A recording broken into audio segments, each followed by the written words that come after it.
One thing is One of them deals with is this. the niche, because these aren't full size farm tractors, they're walk-ons Oh, okay. that take different Never attachments. into the rest. Who in it for me? Just a little different. Yeah, the rest I thought just for your own. There's hope. Not to feel. We're settling in. Just so you can take notes if you want. I The only twisted thing I my would care about hand. is the bottom.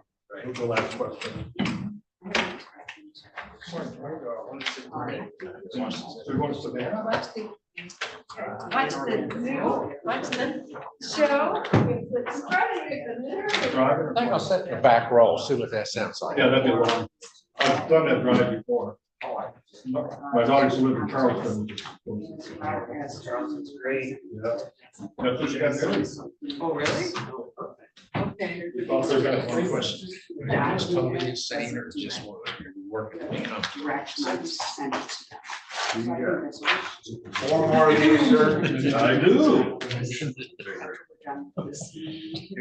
Here you're sitting. You're doing things short resume, one page, I like that. Well, Better read 4 pages to somebody, usually I can figure out if I don't like them and what. Yeah. that's what you want. I'm suggesting for most of the time.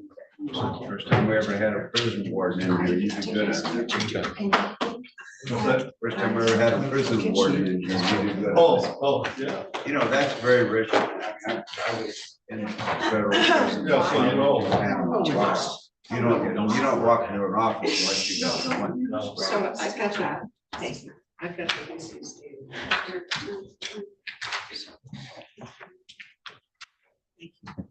Bless you. Is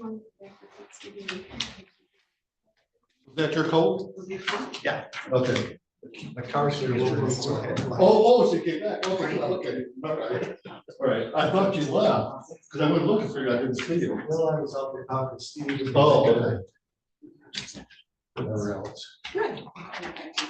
Good morning, my kids are cold. Be much more. How you doing? Good, you? Good. Yeah, if you got color.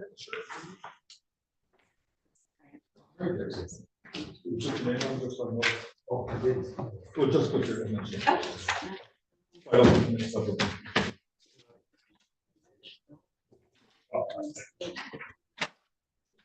It wasn't at 6 months. I thought you said. Well, we have lunch tomorrow with the retired commissioners You do. every month. We have. I don't care. Oh, who are you going with? Well, Bob.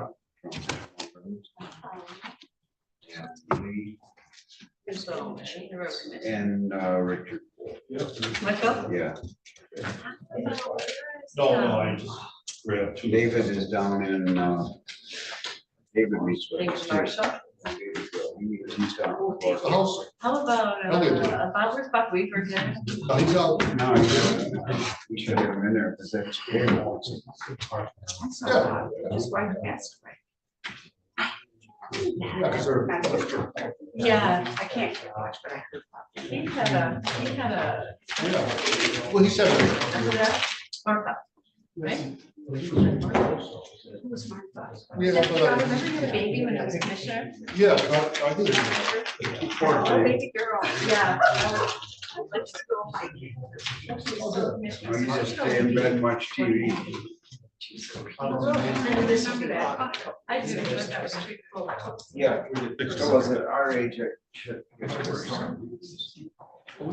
know, My papers no her last night.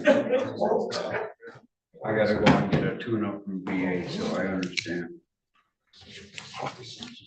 You know, get this. Yeah, it'll grow up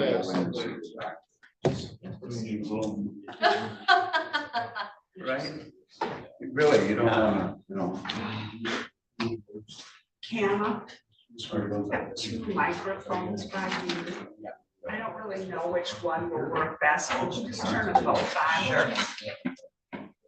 Stereo. I mean, she's twice as valuable as anybody else. Or she speaks low, either one. If we, we'll stay here. Joe said yes. 9:15. Everything I looked at. I called you and everything. I just figured you. No,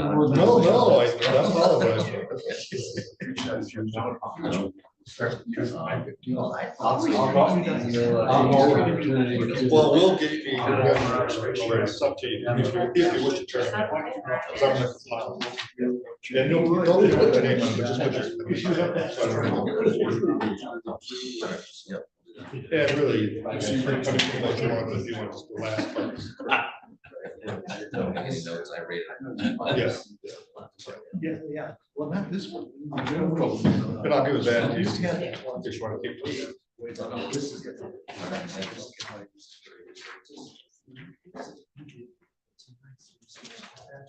I've been using it a lot. 9:15. Okay. Started 10 after 9. You posted the meeting, you start at 9 and the first interview is at 9:15. Oh, In okay. case you wanted to review the Oh, questions. okay, gotcha, thanks.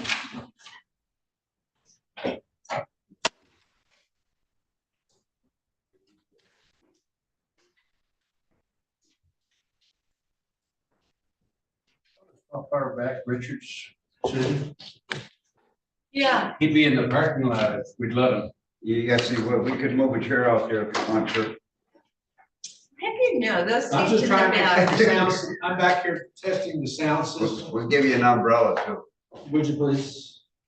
Those are those were my idea to put those back, in that back row, I'll have you know. Mr. At Yoder first can- for the deputies, because they're so equipment heavy, right?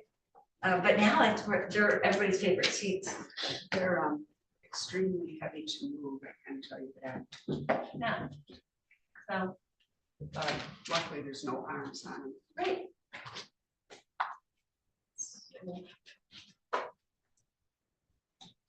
I had come 3 times in the back there.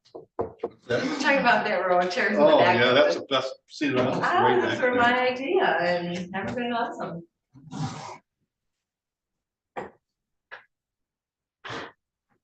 No, it is a different viewpoint from back here.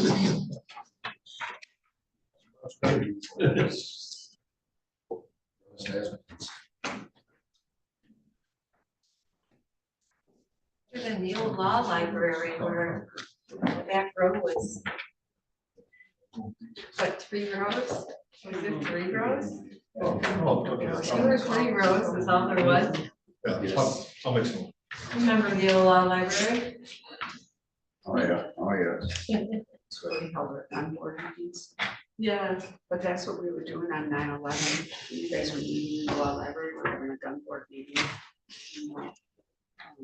I remember Vicky Hillway came in and told us, I think she said the first. She came in and told us, yeah, the first She one. kept running in. Kept running in. They kept the state things going off with the emergency messages. And I don't remember if it was Kemper or if it was Mark Stewart. Stabler, yes. Here's one. Oh. Yeah, we were in executive meeting. What, Staples? Rosie came in. It's The last one was the Staples. Oh, Sherry.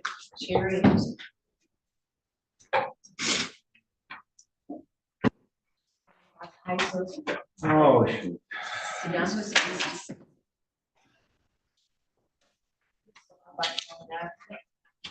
Well, the former journalist. Yeah. Mr. Commissioner. Once he got there, I remember. This OMA stuff. I know. You liked it as a journalist, you like it as a commissioner. Right.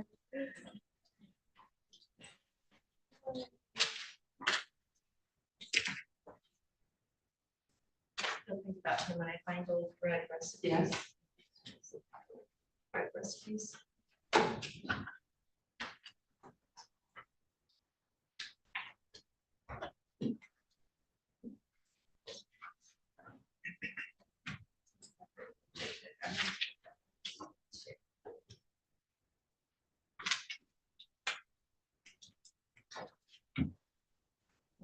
ready, Michelle? I am. We'll begin this meeting, November 18, 2024. We have 4 interviews scheduled for the day. We have an amended agenda listed there. Our last interview will be at 12:15. And Chad, do you want to make any summary comments about the day? Well, okay. You've been through this process before, so you understand it. And after the last interview, we'll have a dialogue. And if you want to fill out those sheets, as last time, the clerk and I compile them. And you can decide whether you want to formally move on to the next level or you want to do it this evening. I believe it was added to this evening's agenda. Is that correct?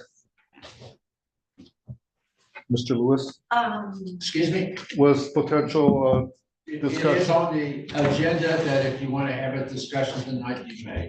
If you're not ready to make one second. so it just depends, sometimes when we compile it, you're on the same page.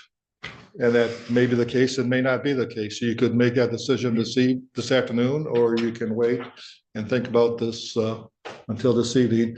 I did yesterday send out an email to the incoming commissioners, encourage them to participate and get feedback. I already have some from yesterday's feedback, and they were very grateful for the opportunity. And we asked them to give that feedback to me, especially in terms of whether the candidate should move on to the second round or not before you make a decision. So we'll compile that if they choose to participate. They don't have to, obviously, but all we're grateful for the opportunity and the invitation. And I believe, Mr. Wesley, you're going to ask someone if they wish at the end to make public comment. I did communicate with the commissioner-elects that they would be given some time to offer public comment to us before any decisions. I think that's important.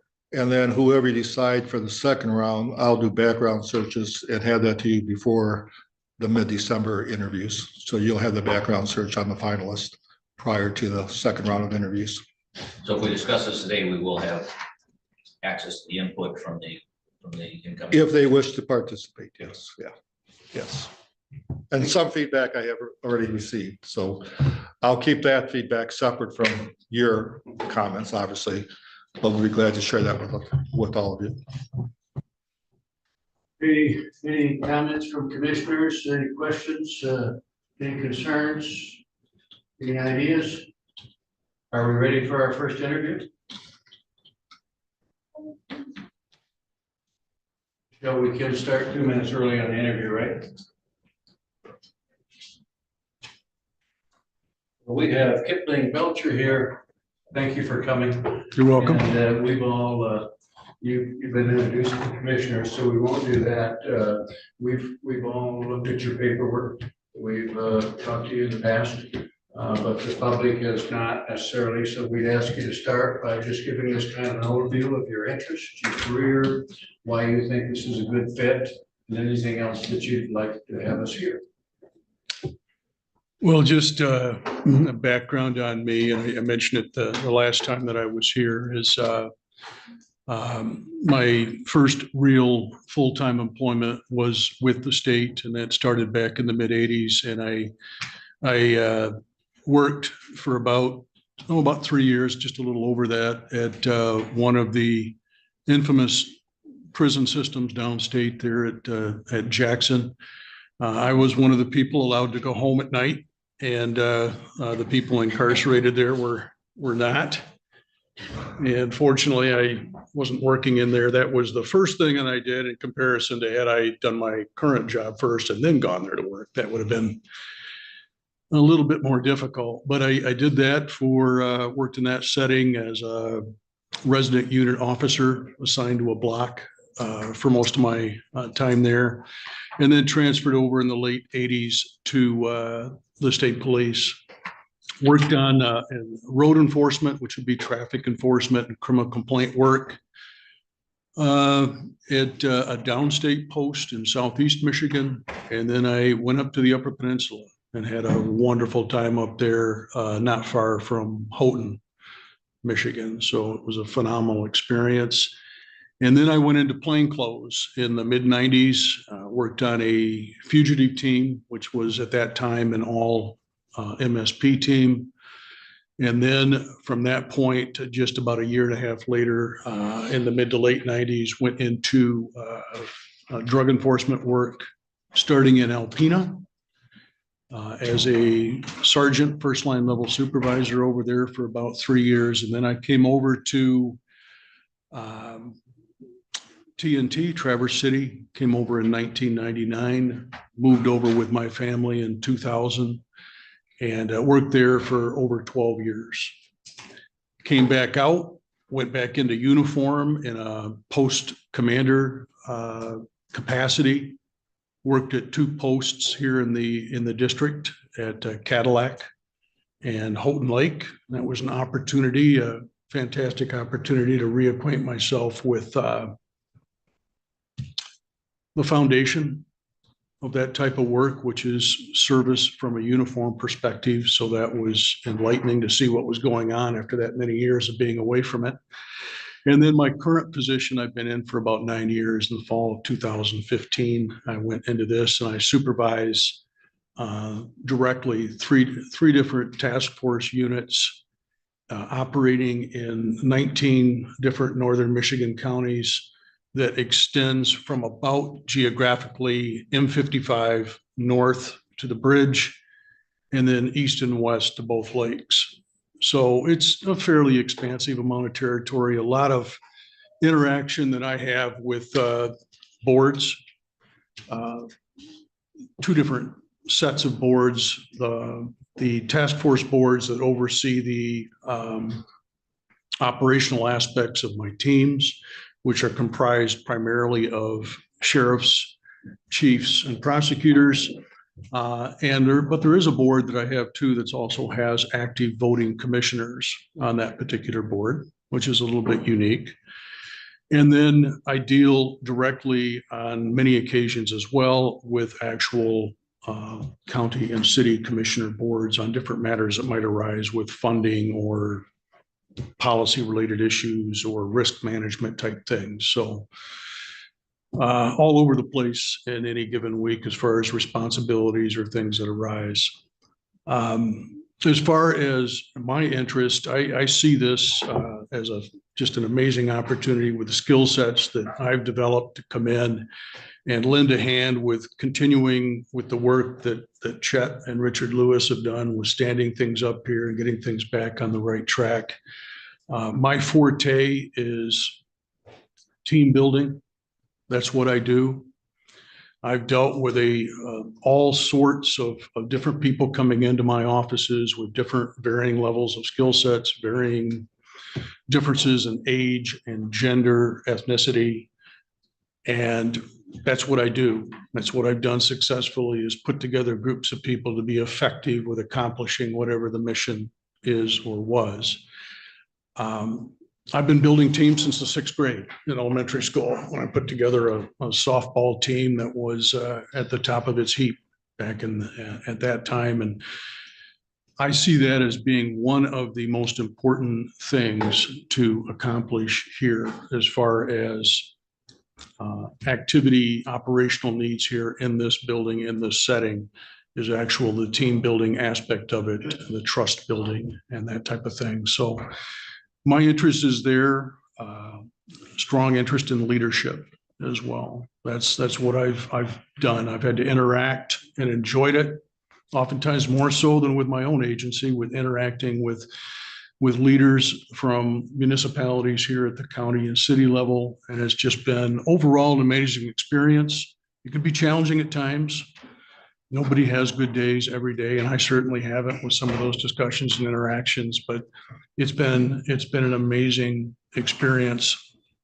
And operating in this capacity, if I'm selected, would give me an opportunity to continue doing that and serve everyone here. We have questions from all of us, but before we do that, we'd like you to answer the question: what is the most important responsibility of the county administrator? And what are the priorities and issues of county governments in general and Leelanau County specifically? The most important role that I see, there are several important roles that all counterbalance and are in synchronicity with one another. But the most important role I see is enacting board policy. I mean, it's the directives that are established by this board. It's my responsibility, if I'm selected, to make sure that those things are put into place. Make sure that that happens and that we're moving forward, positive direction. And I'm keeping this board apprised as to those developments, if there's any impediments that I'm encountering, and what my ideas are on resolving those types of issues. I'm not appreciative of people that bring me problems without bringing me also potential solutions to the problems. I think that that's an important thing to do.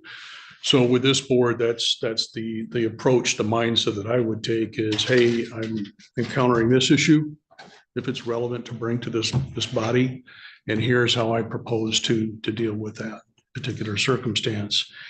As far as difficulties that across the state that each county is facing, I see that as a funding issue is the predominant, and in whatever form that comes in, whether it's revenue sharing has decreased over time, the level of taxation, and that's a very, very sensitive issue here and abroad, but and the Headley amendment rollback, and there are limitations on mills as far as what can be assessed, what's reasonable to assess, and how far that's going to go, and what the response is going to be from citizens here and in other jurisdictions with that type of decision, and how far whatever is being collected even extends. When we're talking about infrastructure needs, in other places, it has a lot to do with bridges, which is a big concern. But water, sewer systems, and that type of thing, the figures are, as we know here, astronomical to go in and replace those or upgrade those particular systems to preserve those things, to enhance them. And the money that's being brought in from the state and even here from a taxation perspective is oftentimes insufficient to address those needs. And that's one thing of many that people living here expect to be delivered, is quality water system and quality infrastructure in the form of sewer systems. And we should be participating in that. Here in Leelanau County, land preservation is also a big topic. And that's not a required function of this body, but conservancy issues come into play about preserving farmland.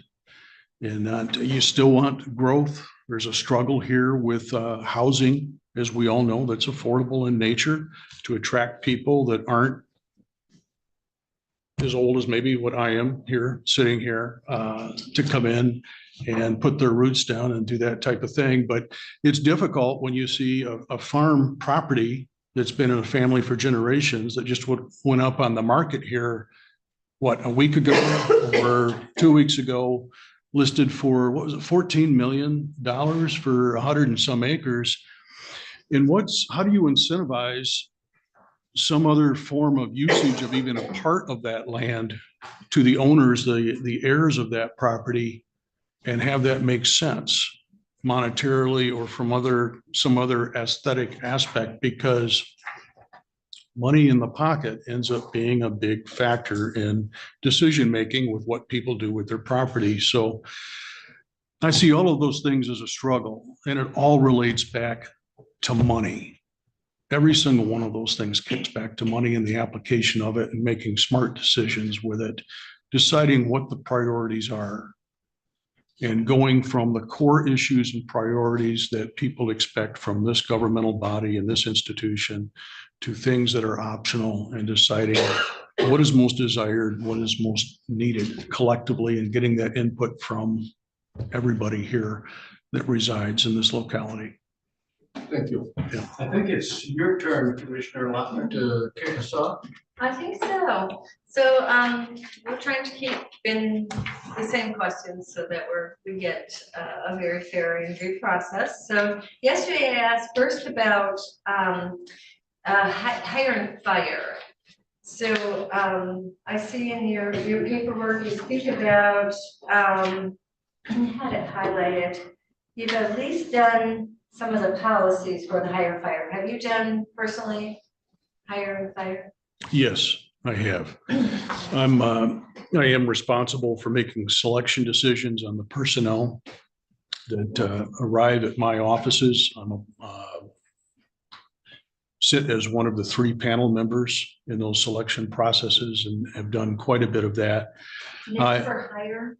I'm sorry? That's for hire? Yes. So that's how you know you have a panel of 3 and. That's the standard protocol that we have in place. And typically there are 2 people from within the district and 1 person from a different bureau or outside of the district to maintain fairness in that selection process. Yes, and they have to be 1 rank level above the position that the candidate is seeking. That's also part of that particular process. I've also been involved with releasing people. That is something that I have not been involved with extensively, and I credit that to being able to, in many circumstances, salvage somebody that may be struggling, that may have some difficulties either at the work site or away from it, and being able to mentor and coach, which are 2 of the things that I value, that I do well. Also, in an effort to keep that person on board, if that is their interest, if there is still that level of commitment to the work.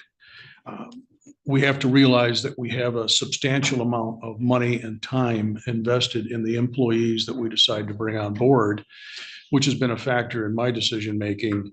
And that's what I look at. It's not just the money aspect, but it's there, the money and time aspect and the retraining. I'm not a big fan of the revolving door theory that is put forward at times by my agency and other agencies, where let's just stay for 2 years and then roll on down the road to the next best thing. I don't have the flavor for that. I really don't. I don't find enjoyment in that. I'm all about providing people with an opportunity that haven't been in a role before, but I enjoy consistency in the environment, consistency in the role, acquired knowledge, acquired experience. So yes, I hire with that in mind. I'm fair and equitable with my decisions, and I try to keep my people if I'm able to do that. And sometimes it's not possible, and I've ran into a few of those situations. Worked extensively with our human resources department and was able to resolve those things on good terms with the people that we had to part ways with. Pro cop. Well, I don't know, he may have a difficulty with Borgovich, I don't know. Well, let's see. I'm sorry. You know, I say Kip was my lieutenant, and he's a great team leader, builder, and it's hard for me to ask any questions. Your powers of observation are failing you. I mean, this is.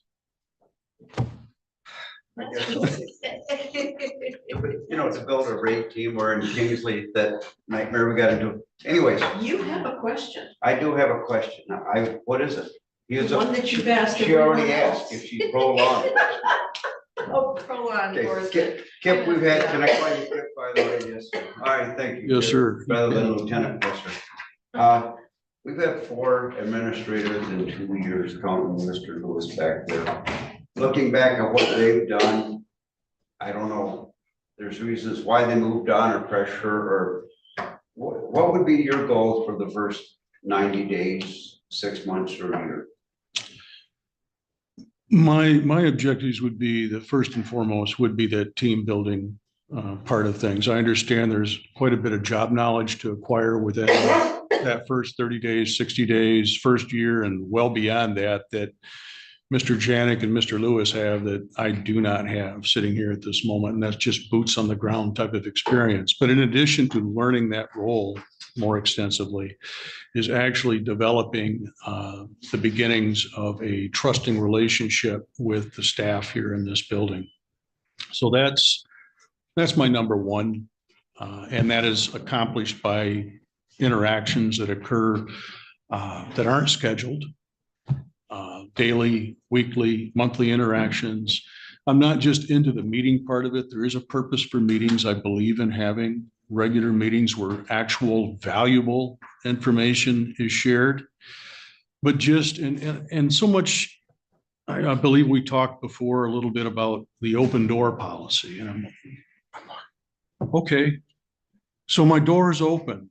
How many people do you think are walking through it? I mean, you have to circulate. You've got a job responsibility. You've got tasks to do every day. You have deadlines in this particular role. But it's incumbent upon me, and that's what I would do also, is to get out and move and say hello and just have a conversation. I don't need to be intrusive about it into somebody's personal space, personal business. But I do need and would enjoy making that effort to move around, get to know people, get to know what's going on. Do they have the resources they need? Are they where they want to be with what they're doing? What else can I do to be of some sort of valuable assistance? The other thing that I would do, and I believe that there's already been some strategic planning put into place here in the not too distant past, is continue with that and take a look at that and see what those documents in whatever form they exist right now, what they contain, and just put together something that is a guiding light type of document with where this commission body wants to be in 6 months or a year, and what our thoughts are collectively on achieving that, collaborating together. How are we going to get there? What are the different things, objectives we can do and accomplish reasonably to get to those goals? So it would be a combination of those two different sets of things that I would be working at diligently in those first few months, unless I was directed to do otherwise. Thank you. Well, you partially answered my question because we were, I don't know if this is the same in your world, but when you have elected officials, you have to be a team leader, team member with. I have interacted with the sheriff quite a bit, yes.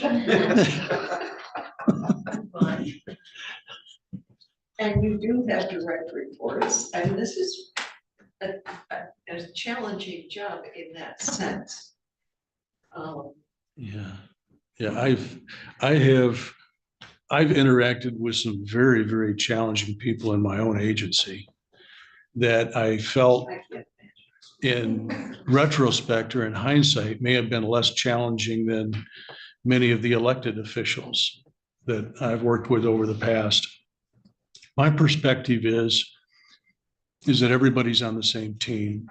And yes, people in elected capacities like the sheriff, Michelle, there are other people that can just say to me, no, I'm not going to do that. But the objective is to sell the needs, the direction that this board intends to go, and to put together a plan that's saleable and to present it to people and to obtain that buy-in. Will there be times where there will be just a disagreement at its core and you're not going to be able to get over that hump, and there may be a person that's in an elected capacity that doesn't agree with whatever it is? That's probably going to happen. I would say it's more likely than not, but I don't perceive it as being a separation of powers or a separation of like a completely autonomous state. I don't look at it like that. I believe that we're all on the same team. We all have a purpose, and that's to serve everybody that resides in this county and work together to achieve those goals, those service goals. And we all have a unique role that interacts and interrelates and weaves together with somebody else's role here that works in county government to achieve those things. And it's my job, as I see it, to move that process along.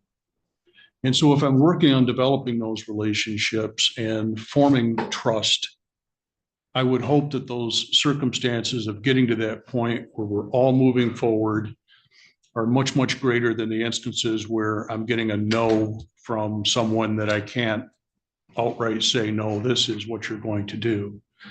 That's not my goal anyway. It has rarely has it come to that for me where I've had to issue direct orders in the course of my work. And I would foresee also that it would not be a common circumstance here. Would you have department head meetings? I'm sorry. Would you have department head meetings? Yes, I would. As far as the frequency, I don't know what that would be at this moment, but out of the gate, within the first week that I'm here, that's what I would want to do, is assemble everybody and find out exactly where we at with what we're doing, what's needed, and where are we going, obviously in conjunction with this board. What are we doing moving forward over X amount of time? So yes, but I'm a meeting person for a meeting with a purpose. And that's sharing good information, because I've been involved over the years in too many meetings without a purpose.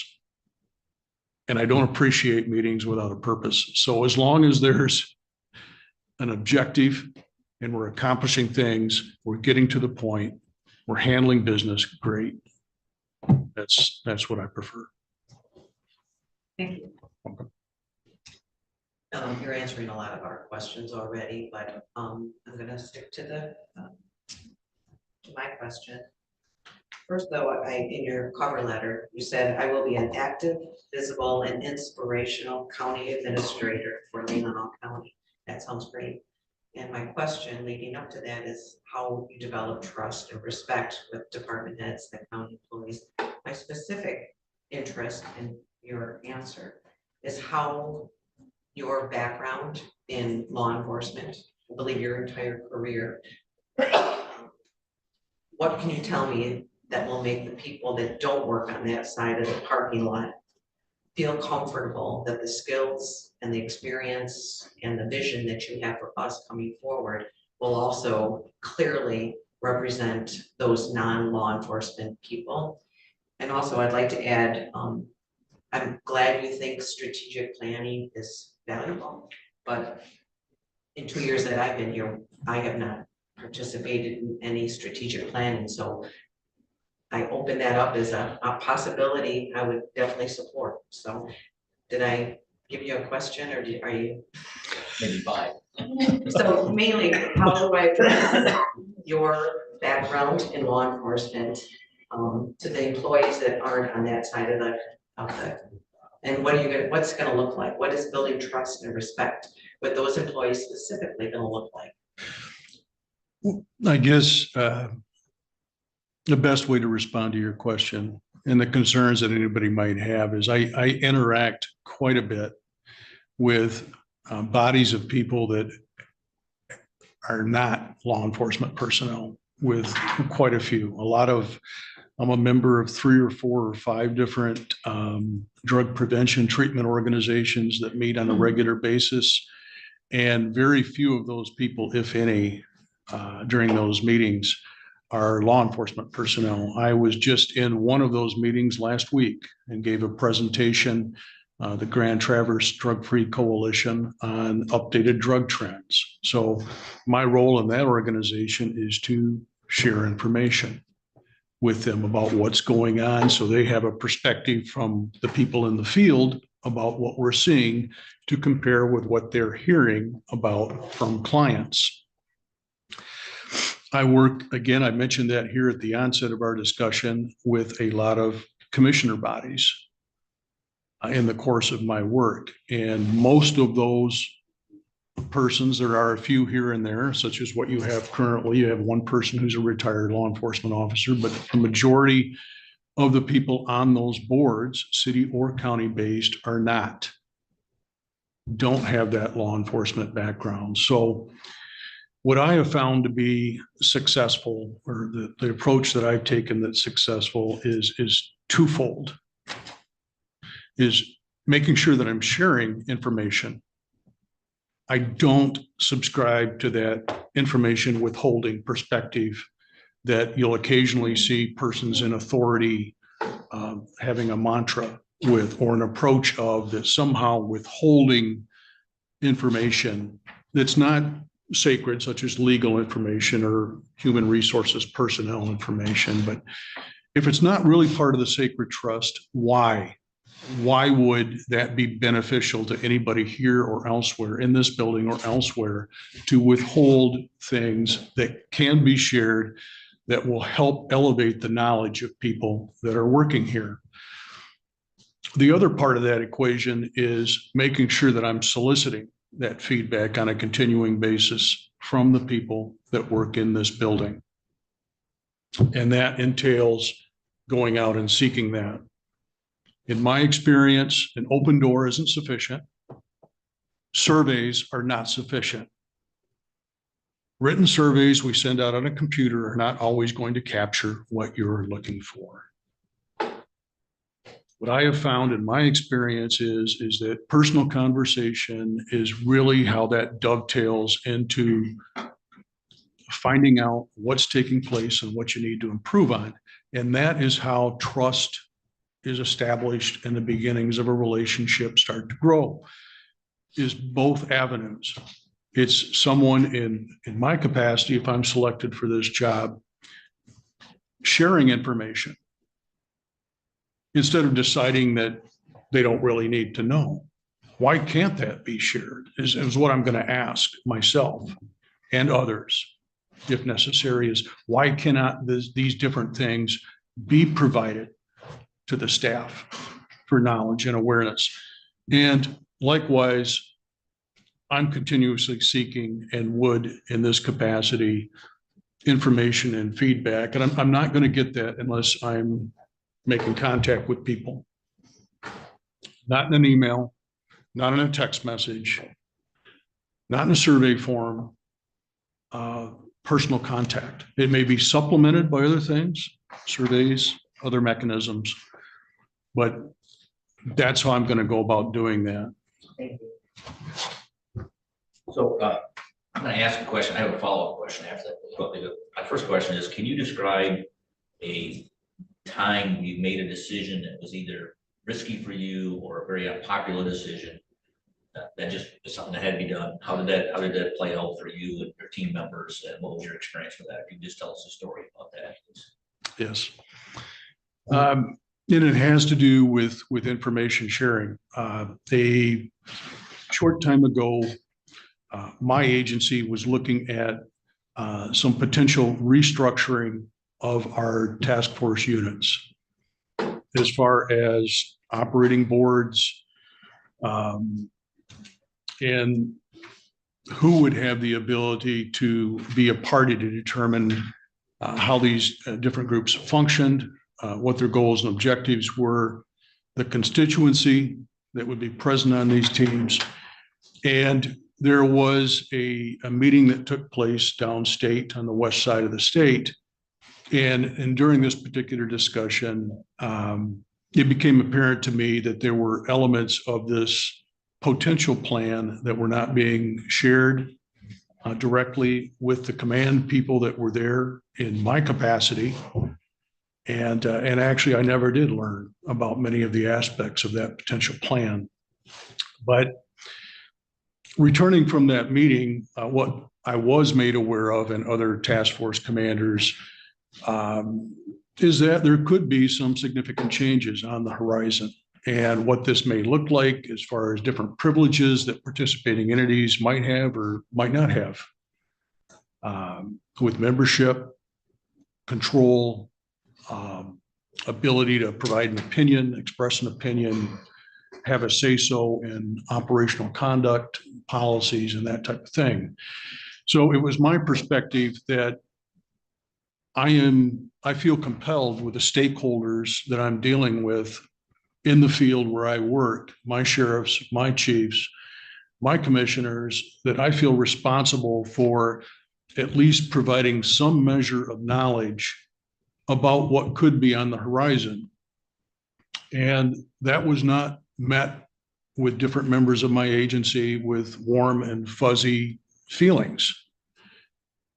And so the risk that I encountered, I decided, and I did brief my command staff. I did talk with people locally that I report to and in Southern Michigan about my insistence on sharing and having some knowledge, some awareness by my stakeholder groups, my board members, about what we might be facing here in the near future. And after some lengthy discussions that, bordered on the unpleasant at times, I was able to come to an agreement with them. And as far as the content of what I would discuss, what would be relayed, and that's what I did. But the risk that I ran, and what was risky about this whole maneuver is the adverse feedback, adverse reaction from different people within my home agency to my, if you want to call it willingness or insistence, really is what it was, on making sure that everybody that was a member of my groups from a leadership capacity, elected officials and otherwise, had some awareness, some basic awareness of what was taking place. So, and at the end of the day, I did see some reaction from that wasn't positive. I'm still working on rebuilding a couple of those relationships from those decisions, that insistence that I had, but the reward of making sure that I was not leaving my constituents in the dark on these issues was some surprise at the 11th hour about, hey, guess what? We just implemented this structural system, and this is how you're going to play ball. The reward of maintaining those relationships that are long lasting with people that are around for 10, 20 years or longer, in comparison to some of the people that I work with in my home agency that might be around for 2 years in a job capacity and they're on to the next thing. I had to weigh that out. I made the decision. I'm comfortable with that decision that I made. My follow-up question is really a follow-up to Commissioner Ross's probe for you. And I guess I'm looking for a little more direct response. We provide a lot of services here, and law enforcement is certainly primary. I mean, you can't deliver most of the rest of the services unless we have a safe and sound area. So I believe that it's a primary responsibility. However, I think there could be fears out here that your focus might be weighed way too heavily on that portion and not on the other services that this county needs to provide. So I'd ask you in a more direct manner to try and allay those fears if you can. Well, there have been instances where I haven't agreed with the good sheriff on different things in my present capacity. So I'm not beholden necessarily to anybody, any particular elected official or any particular person coming into this position.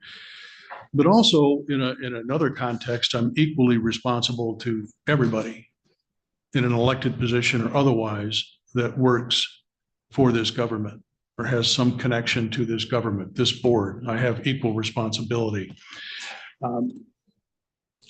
There are certain functions that are paramount. Public safety is one of those, but this is all subjective. What does public safety mean? There are some jurisdictions downstate that have decided to take road patrol off the agenda.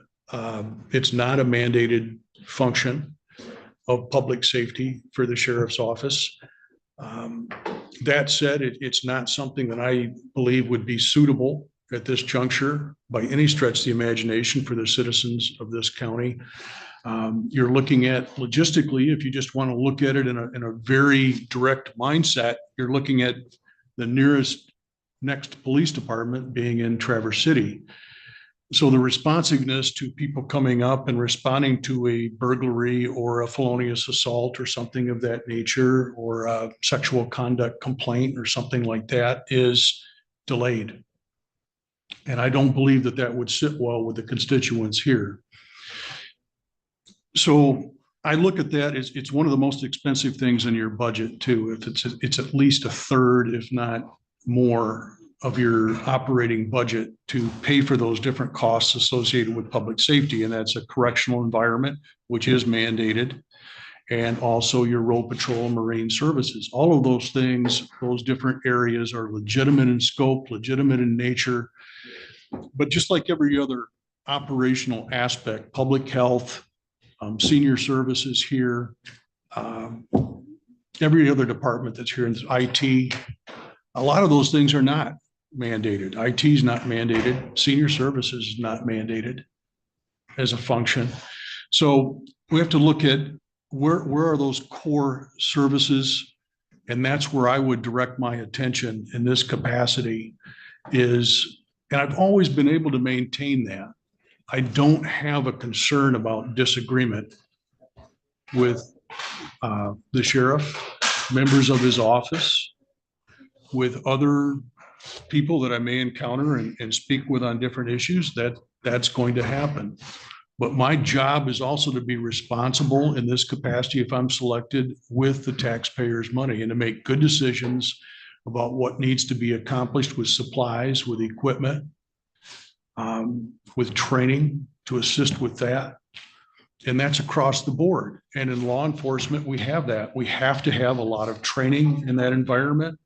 A lot of that goes on. There's a lot of equipment expense, a lot of different things that take place.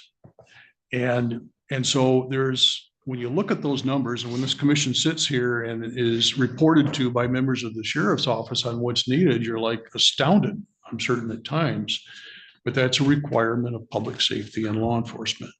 But there are other things also, the public health aspect of things and what we need to make sure that people are healthy here in the county. That's a paramount function that everybody expects from this body and from the people in this building. Vital records, elections, different things that are mandated functions of what's taking place in this building environment. So to sum that up, I am able, I've demonstrated in the past that I'm capable of being neutral.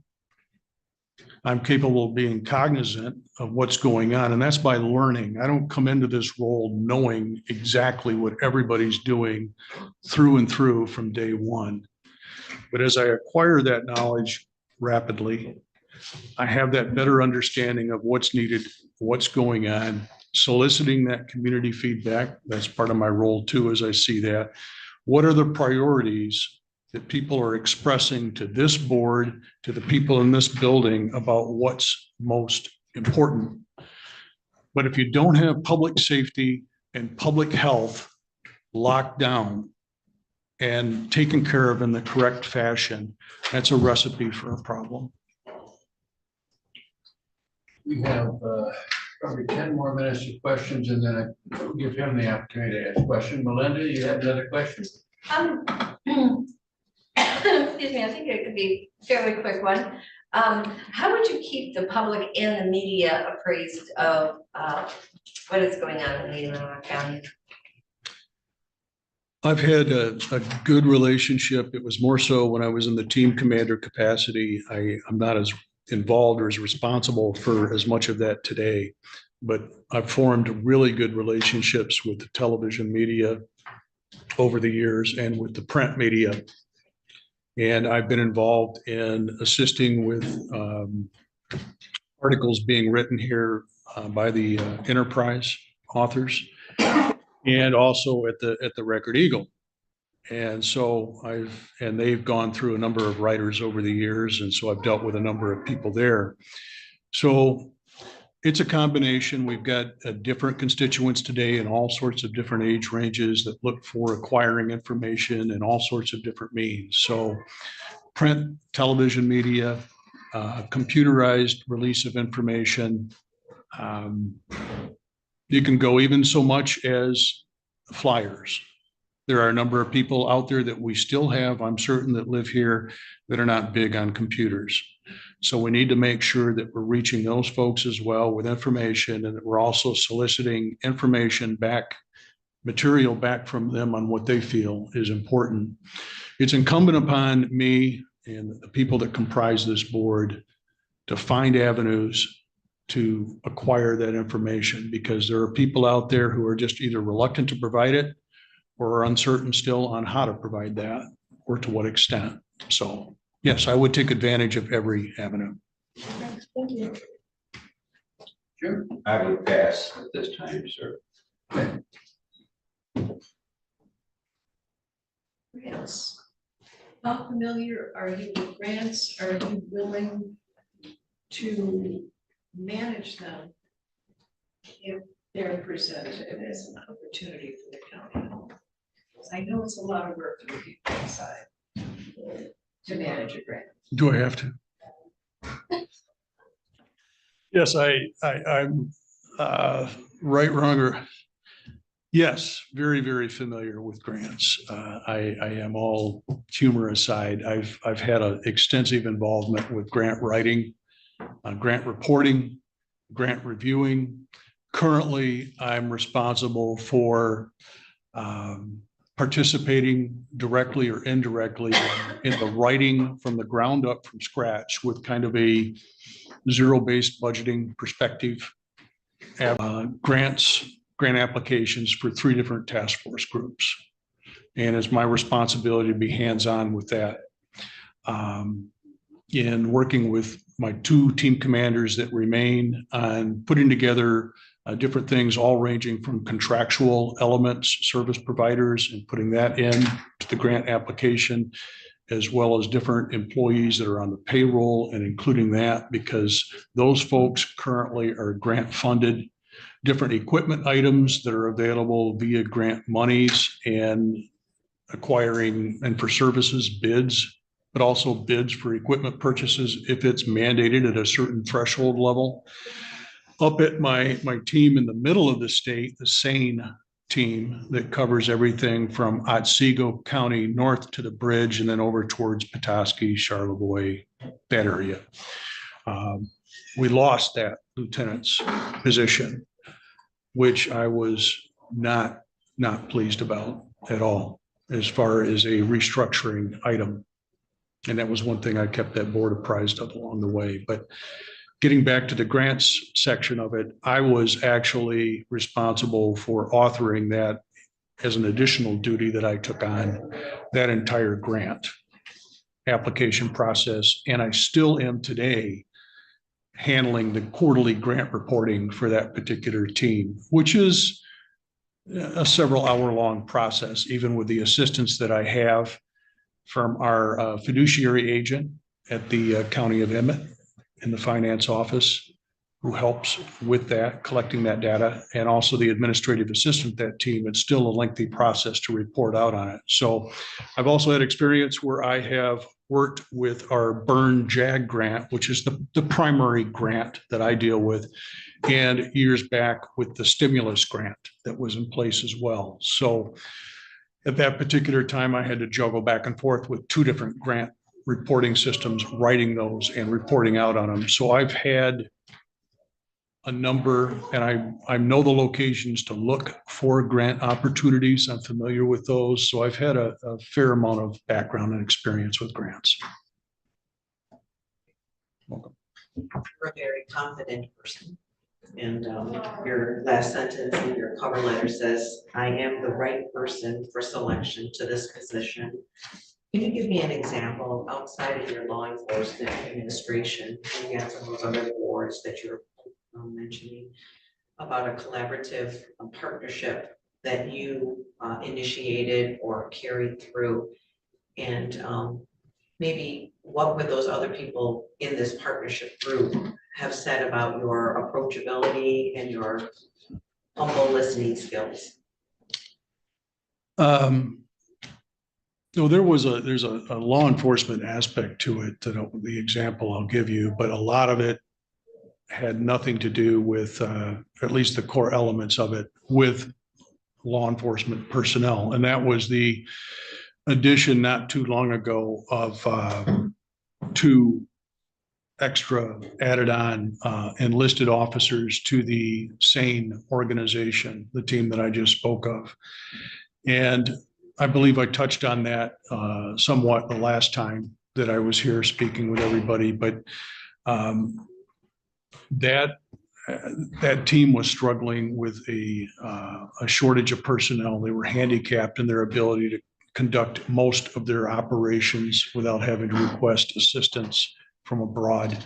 So what I did is begin establishing a greater rapport with the county administrator that was in place at the time in Otsego County, Rachel Frisch, and also with the city administrator in Gaylord that was in place at the time, and his name escapes me right now, but developed a relationship with them and started discussing with them the need for these added personnel to that team, just for the sake of a safety related aspect and keeping things on the right course and being able to make this group more self-sufficient.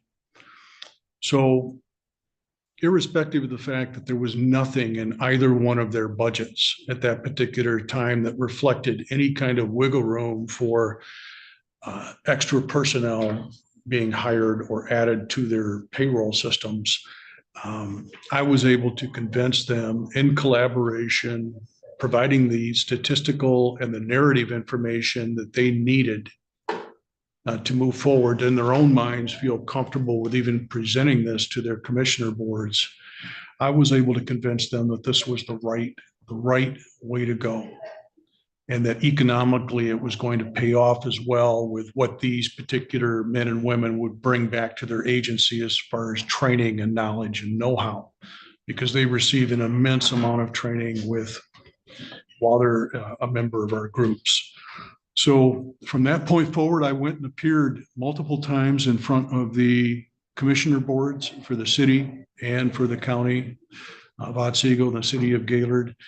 And I had lengthy discussions with those people on both of those boards on multiple occasions, again, putting forward the information about what the value was, why this was necessary, statistically how broad of an area this group was covering, what they were currently able to do or not do, what they would be able to do with the additional personnel, what services they provided, which go, if you're not aware of it, my groups, well beyond anything to do with drug enforcement.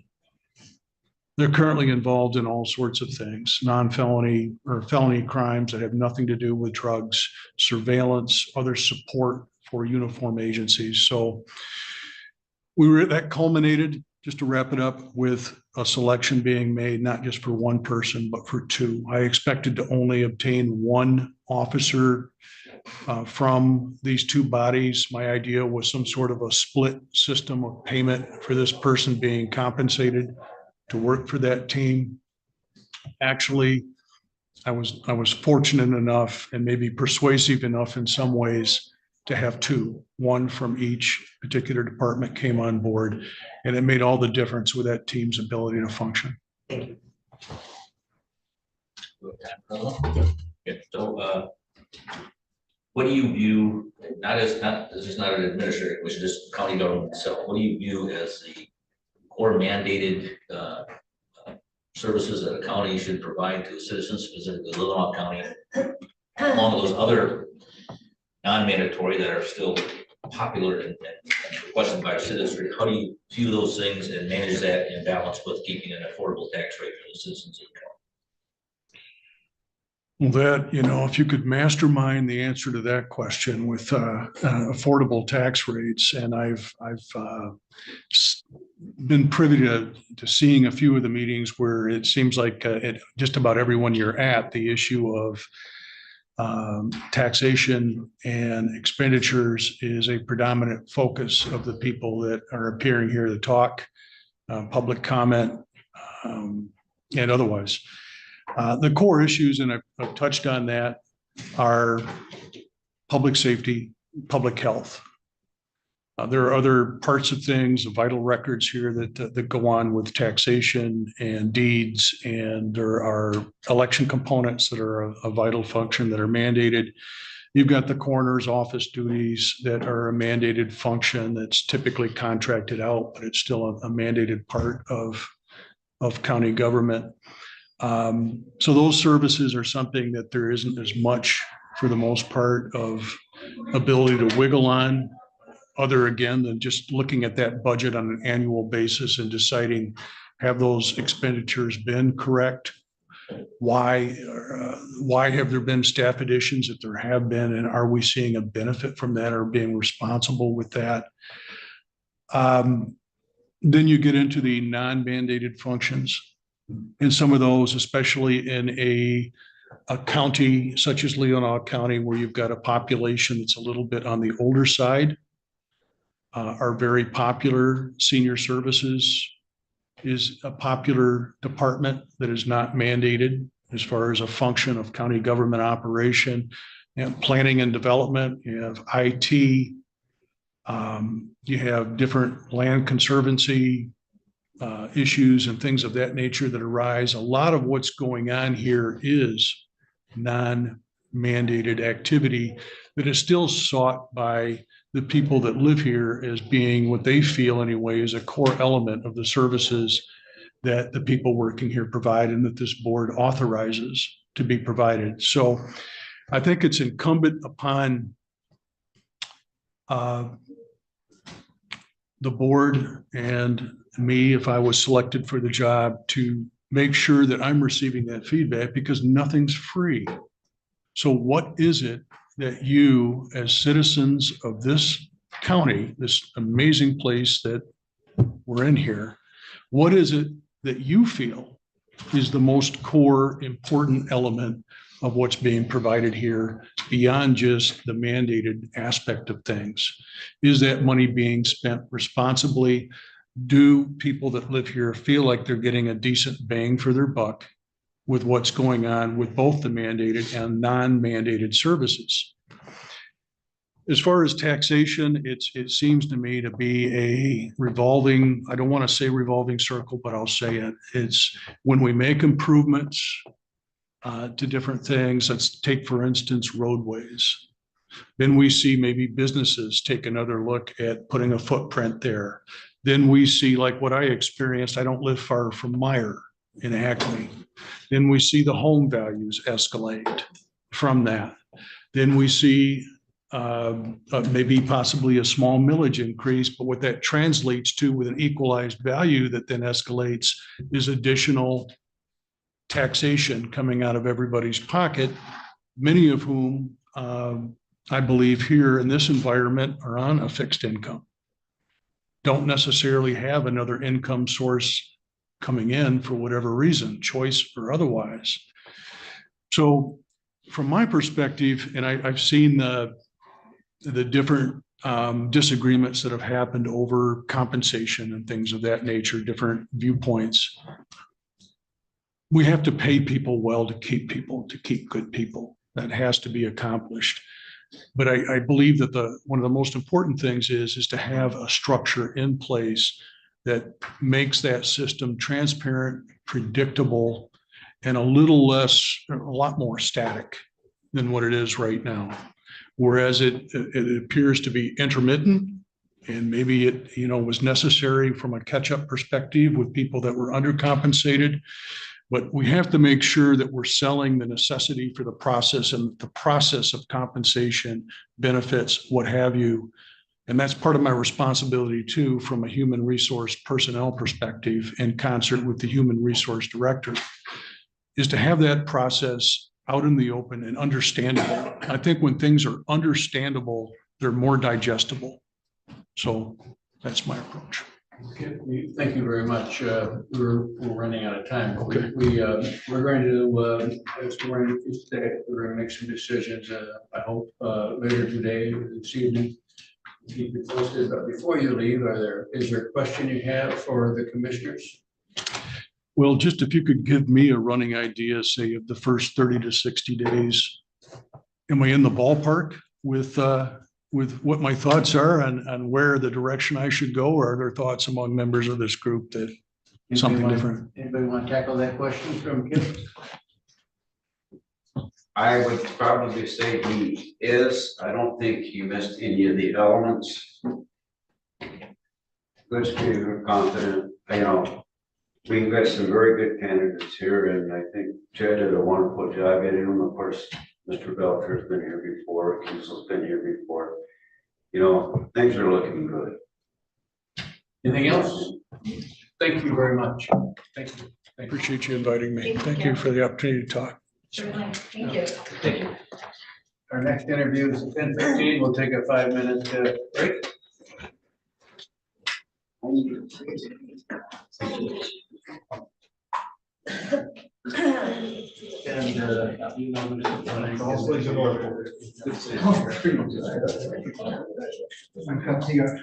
Yes. How are you? Very good, very good.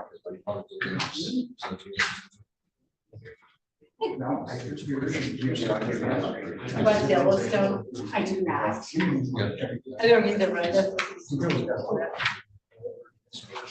I look right up at them and then.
Yeah. Yeah, yes. Of course, I know the good resources. Come on, Jude. Nobody else will see. No, I appreciate it. Thanks for putting this all together. Should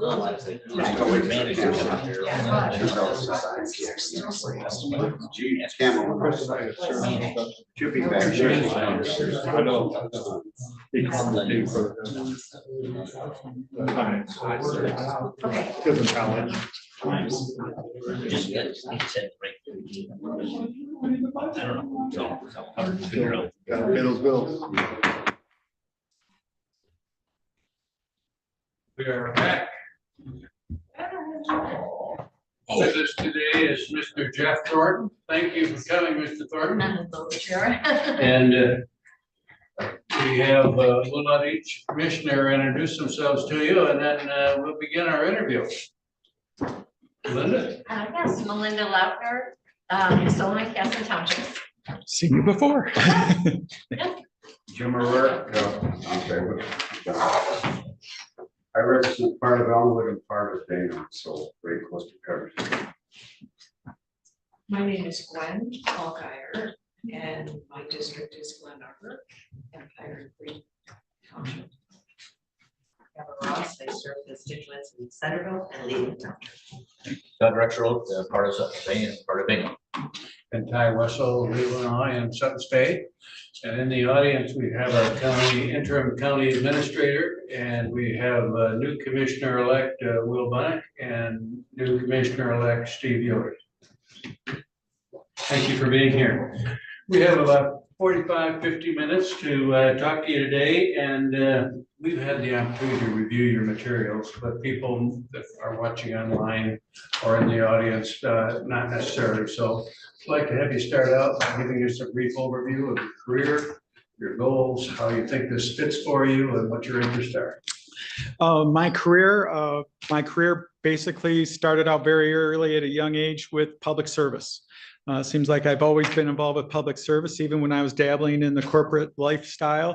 I was also very heavy into community service and in various ways and volunteerism. I was very involved with 4-H, Junior Achievement, Cub Scouts. Going on up, I was working for our volunteer EMS system, actually 2 different ones. And in college, I was using my downtime at the ambulance service as good time for studying. But corporate life led me out there, and it taught me some great things, and it really drummed budgeting and finances into my head. I worked for a very large corporation that is no longer here, but it was very successful at that time. And so corporate life helped me. And then I left corporate life and went into business for myself, and I had a couple of companies for a few years, and really enjoyed that. So that taught management and employee ways. And even with Kmart, it taught me a lot of human resources traits. But then I got it, I continued, and I thought I was asked to apply for a position in Owasso, Michigan, and I got into aviation, and I worked as a 911 dispatcher for Eaton County. So I just continued that overlay, and then I really got heavy into the aviation and worked my way up to the county of Alpena, where I was hired as the airport manager / assistant county coordinator. And within 3 weeks of me starting, the county coordinator announced his retirement, so I was in that position. And at my end of my career there, before the end of my career there, I visited you folks about the similar position here. That's where I recognized Melinda. So from there, continued on. I just loved the work dealing with the public, serving the public, and working with a lot of different people of various careers and different backgrounds. It was just awesome. I went on to the city of Negaunee in the UP, and served there for 6 years, and ran the city on a day-to-day basis. Had a wonderful time doing that, and I decided that I had to get my daughter out of the UP, and we got down by the Grand Rapids area, and where I was the village manager up until I was asked to interview at another community, and it got back to the community that I was serving, and they were worried about me leaving them high and dry, and so allowed them to go out and find my replacement, and that's what we did. But yeah, in Caledonia, growth, similar things, not as dense as what's here, as in Caledonia. Basically, Caledonia was built out. There's no more room to build anything in the town. The housing, we had a vast housing shortage, and unfortunately, the housing is exploding in the Grand Rapids area, and there's a housing shortage around here too. A lot of Michigan is experiencing housing shortage. Ironically, Detroit is not. Sorry, bad joke. So bad joke. Okay. So it's I've always been involved with public service. I love it. It's helping people, and it's working with great teams that are similarly wanting to do that, both elected and appointed, and people working here in the county, maintenance department, parks department, clerks. It's everybody gets into this line of work. It's often taxing, but it's public service is vastly different than working in the private sector. We have a number of questions we're going to ask you, but as I told you, we have one special question for you. Sure. To start out with, and this is one that no surprise to you because we told you it was coming. You were the village manager for 5 years at Caledonia. Yes. And 6 years in Negaunee. Yep. Based on various media stories, which by the way you provided to us. You agreed to a separation agreement with both of the villages. Could you please address the circumstances with more details and let us know that why it came down the way it did? Well, Caledonia, I think I just explained that. So can I move on from that one, just to address Negaunee? I can go into Caledonia more. There's not a whole lot more to say. You had applied to another position and made your village uncomfortable. Right, which is understandable. And basic, and so in Negaunee, what was going on in Negaunee was the city council had made some decisions. There was a building that was, some say, was beyond repair, and the owner of the property said it was repairable, except he could not afford to repair it. So it was a public hazard on the city's main street. For a number of years, it was fenced in. Part of the building, when it partially collapsed, spilled out onto the street. So part of the street was closed and fenced in. And finally, the council made a decision. We need to do something about this eyesore. Of course, it was a local businessman, property owner versus the council. And I had gone to several court sessions involving this property. So I met this person in court, and that person ended up running for council and got on council. And the council ended up suing one of their own council members because he was ordered to pay some things and he did not pay them. So it was a combination of that, and the city of Negaunee owned a cable system. They owned their own cable system. It wasn't Spectrum. It was the city of Negaunee, which was an overlay with Spectrum. So the council decided to, let's sell our cable system. We don't need it. There's other choices out there. There's DirecTV, and it was operating in the red, and sell it. So they sold it to somebody, and the gentleman purchased it and was not fulfilling his obligations, the financial obligations to the city. He felt he shouldn't have to pay the pole fees that the city owned the poles on. So that gentleman too got on council, and the city was involved with some major things going on. There was going to be a lot of butting heads, but the thing is, I represented the city. So I was the one to be blamed for everything, even though and that's the thing. If I'm the fall guy, that's what I'm hired to do. You folks go out and cut the ribbons, and I'll stand in the background, and I'll take the blame when things don't work out right. Thank you. Thank you.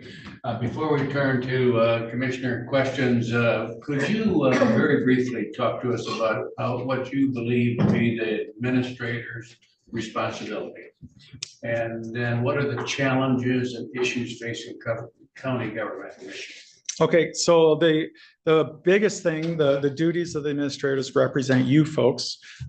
You folks, you're one of several, and I take direction from you folks and carry out your direction. I oversee the county on the day-to-day operations and make sure that it is a well-oiled machine. And that you're serving the public and serving the public and private sector to the best ability, providing services that they pay taxes to receive. The biggest challenges I see right now, of course, like many others, is money, but also it is personnel. We see it huge. Finding replacements, finding the replacement for me in Caledonia was too long. It's trying to find qualified people to do the workforce and then keep them retained. The private sector, it seems like counties and municipalities tend to be a good training ground. But a lot of the problem is that when you have the upper level people in those departments, attrition is slow and advancement is slow. So say in a maintenance department or a finance department, the head financial person, they are usually it, and they may have staff underneath them, and maybe that person has aspirations of climbing the ladder. We don't have a corporate ladder here. We've got an office ladder, and usually, if you want to be a treasurer or clerk, you can run and elect. Other than that, you got to wait for somebody to retire or move away, and that happens very rare. So retention of employees is very difficult right now. Keeping a fully staffed a law enforcement department, fire department is very difficult. They're dangling money in front of everybody to go. But I think that's the biggest challenge right now. Thank you. Well, we're going to start with Commissioner Rexroth. Yeah, so you've already kind of touched on this, but I hopefully give a different example maybe because we're trying to be consistent on our questions. But can you tell us about a time in your professional capacity where you had to make an unpopular or risky decision and how you shepherded that through and what the results and hopefully you have an answer maybe to the other two things we just talked about in the county yet. So yeah, I mean things that are unpopular, putting a millage on a ballot, and it turned out to be very popular after it was done because it was renewed. What it was is municipalities have lack of money, so we went out for a special millage for capital equipment. And people were all worried that, oh, great, we're just going to get this money is going to be used wrong. It's going to, I mean, the police cars in Nagani had too many miles. The equipment, one of the snowplows still on the street was older than I was, and it was like, really, yeah. And so we did a millage, and people, a millage, it passed resoundingly, but everybody seemed to be negative about it. But when we started getting with the media and working it turned out to be a good thing. Yeah, it sounds like you've enjoyed living in the Upper Peninsula, the Lower Peninsula, and now you're looking at the Leelanau Peninsula. So in those different relationships that you've built with these many positions that you've held, can you tell me how you would proceed here in developing trust and respect with us as a board, with the elected officials and the staff and our community at large? What steps are you thinking of taking to help gain their trust? Be honest, open, friendly, cheerful.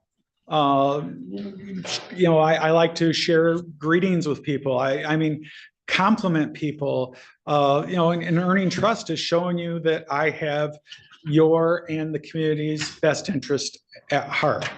And I will do what I can for you as a group. And that's where, the group needs to be together, and I will do what you want. Sometimes people say, it depends on leadership. Sometimes they say, Jeff, instead of being in the picture of the ribbon cutting, can you be out of the picture? Because sometimes leadership likes to have their picture there, and I'm good with that position. I will do what you're asking. But I will go out and make friends with people in workplaces. I don't make friends on the outside of coworkers, especially ones I may have to fire someday. I've never done that. If you go through my Facebook friends list, nobody, because it's tough. And sometimes you have to do it for various reasons. It can be due to lack of funding.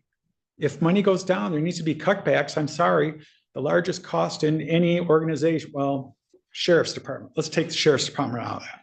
The largest cost to any organization is labor. It's the same in retail. Back when I was with Kmart, it's the same thing. So sometimes when cuts have to be cut, you do cut into labor, and that's tough. But you do it for the right reasons. Don't ever go after somebody for the wrong reasons. Yes.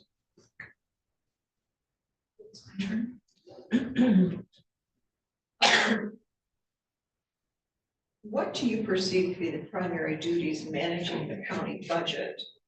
And how would you balance those responsibilities with the administrator's duties?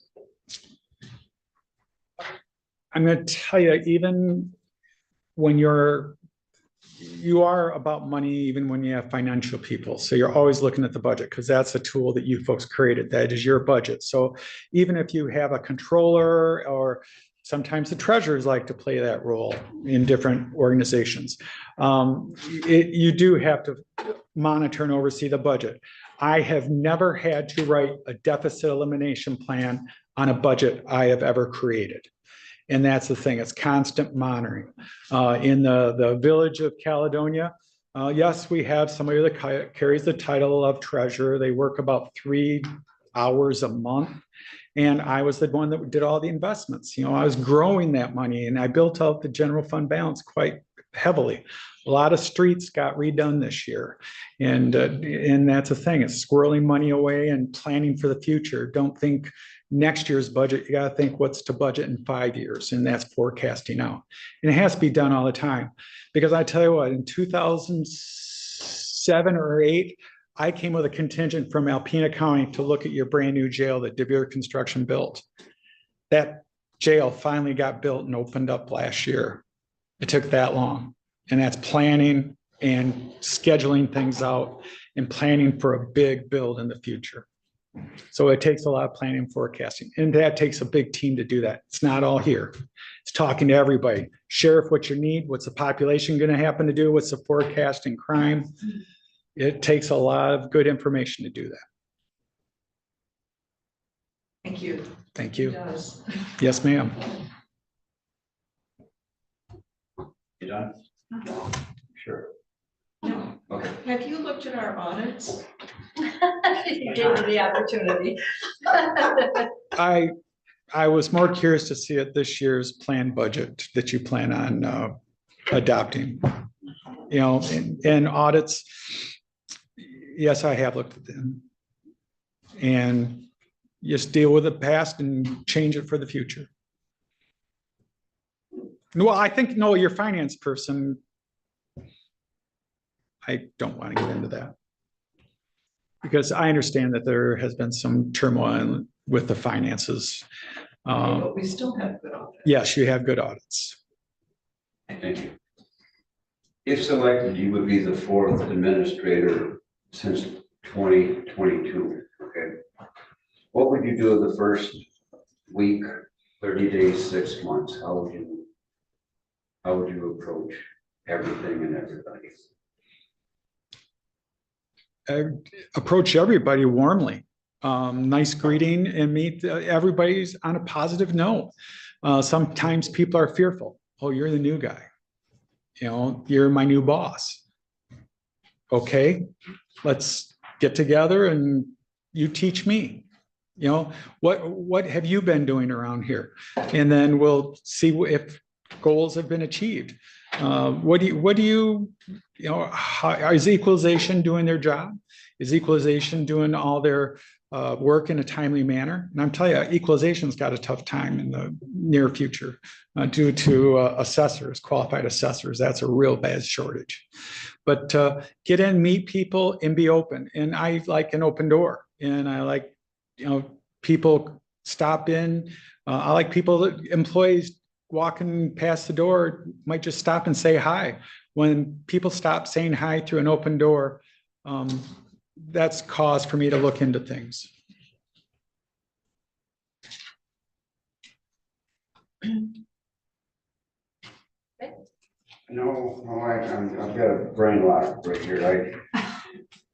I guess that happens in 74. I just, What is Had one question, Jim. for- no, well, I got that question, but, okay, before I ask that question, Dave, I can back on track now, guys. okay? You believe in weekly staff meetings? Of all the elected officials or the department heads?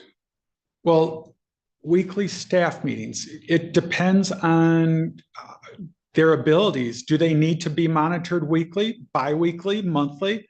It depends on your team.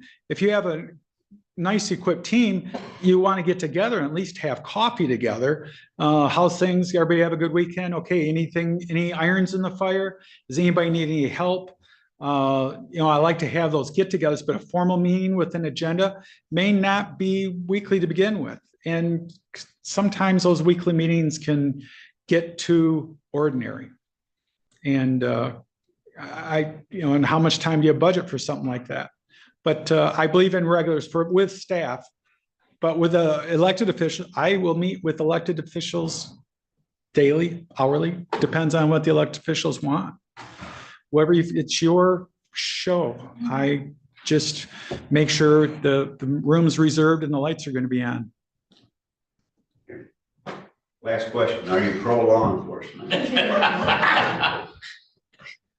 Yes. Okay, thank you for your public service. I see a lot of it. Thank you. Thank you. Yes, good morning. I've got two questions. First would be, have you had to, or have you in the past, built the budget you operated? Have worked on building the budget, putting the budget together? Oh, absolutely. Oh, absolutely. Throughout all of my public service, I have built the budget based on recommendations by staff and guidance from staff and elected officials. Because when it comes to contract negotiations, you got to forecast out and see what the budget can withstand. Expectations of the collective bargaining units can change that from year to year. It depends if you have a 3-year contract or a shorter contract, depends on how that goes. You got to make sure that that's in the budget. Those increases along with the withholdings are out of there.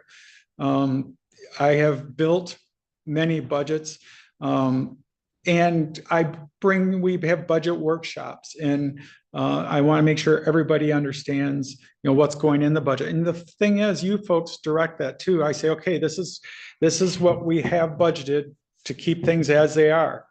Do you folks want to continue? Do you want to do more? Do you want to put more money to Parks and Recreation? Do you want to put more money in the jail? If we have some fund balance that is not, that is unspent, it's up to you folks how you want to spend that. But have to look at your policies also, because your reserve policy, fund balance policies, I don't know what those look like. But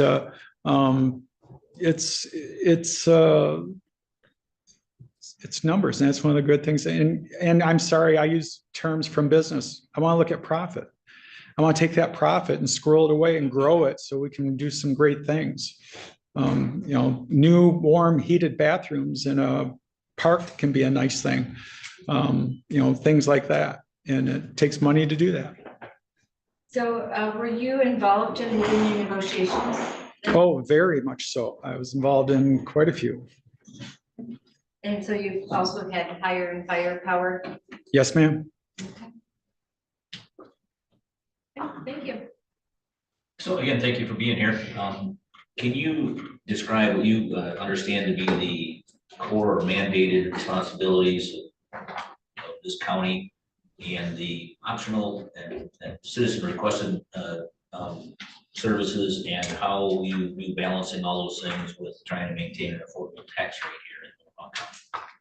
Well, I look at county government is, when it was originally done as a board of supervisors, it was nothing but an arm of the state government. It was the local arm of state government, because if, I'm sure the treasurer would agree that she does not collect the taxes, he or she does not collect taxes on behalf of Leelanau County. She collects them on behalf of the state of Michigan.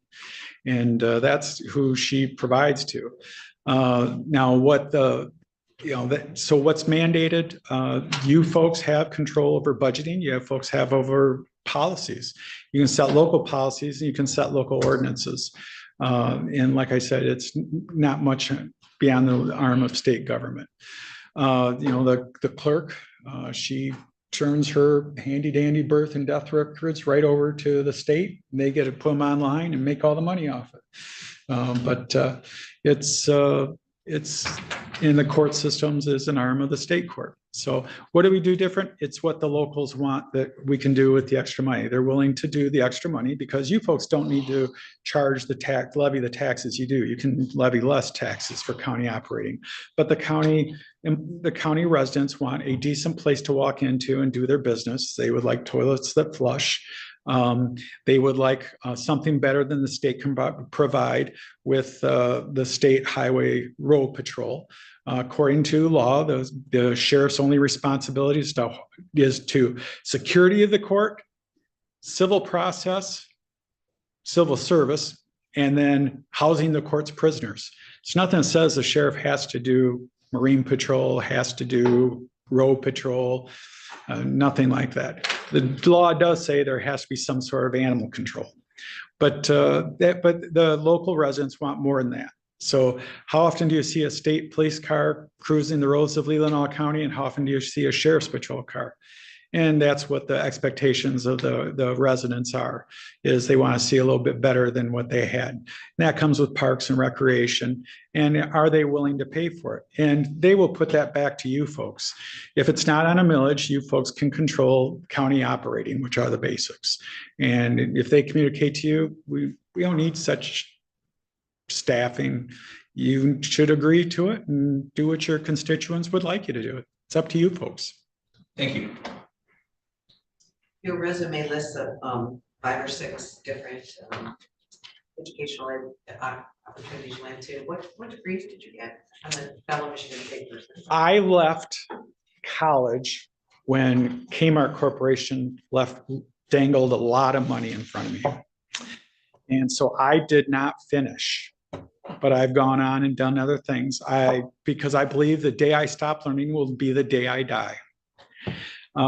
I have been involved with a government management in some way for over 20 years, between airports that I managed, counties, cities, and villages. So my experience has led me a lot of education. And I'm sorry, just because if I would have graduated with a degree and had a paper on it doesn't mean I'm smart. Just means I had a piece of paper on the wall. But I think I've demonstrated my abilities over the years and my successes. Like I said, I've never had a budget with a deficit elimination plan. I have not been blackballed by any collective bargaining units. At one time, you folks were POAM and COAM. I'm not sure if you still are. I dealt with them in the past. But that type of stuff. How do you work with the public and the media to educate them about what we're doing? The media is a great tool, and it's not, and you've got to look at social media also. I'm sorry, I've been saying it for years, and I think it's been proven that social media will be the downfall of our society. And I think we're pretty much there, but I like to use it the best to my ability and get the word out to people. When you folks say what great things are going on in the community, it doesn't necessarily have to be regarding the county itself proper. You can also be spreading the word about communities within the county, because they make this county up. So it's getting the word out and meeting with the media, coming in and telling them projects. These are projects that, the Board of Commissioners would like to look into doing this. So this is what we're going to do. And we're going to have an open house. We're going to do educate the people, come on in and open the doors. I believe in open door policy. I increased sales at Kmart Auto Service because I took on a program to educate. The OSHA puts up those yellow lines and chains. Well, I'm sorry, you can go out and look at a car escorted. So take people out and show them why they need tires, show them why they need an exhaust, show and tell. And that's why I was successful with the millage up in Negaunee. We parked out all of our equipment out in front of where the meet and had a truck show. And so people could see how old the equipment was. So education and open up. Come on out, take a look, see for yourself. Okay, thank you. What was the riskiest professional decision you have made? What was the situation and what happened? Probably the riskiest was interviewing here back in 2009. Because it was a similar situation when I went back to Leelanau County. And of course, it makes the paper that I was interviewed here. It took a negative connotation. And when we were working on finances and saving finances, my position, actually, the budget was turned in that my position, along with others, was eliminated, and they were. So Leelanau County went without a county administrator. So I cut my own neck. And what I do in Caledonia and Charlotte, did I cut my own neck, by interviewing somewhere else? No, because I was hoping to help another community. I had successes in Caledonia. I had successes in Leelanau. And I think people saw that. And it just went back to bite me. And, I just keep chugging along, keep chugging. So you would have done it any different? You would have. I don't think I would. If I see where I can help and I can be of use and we can be successful in achieving goals, I would stay right there. It just depends on challenges and looking for I could never work on an assembly line.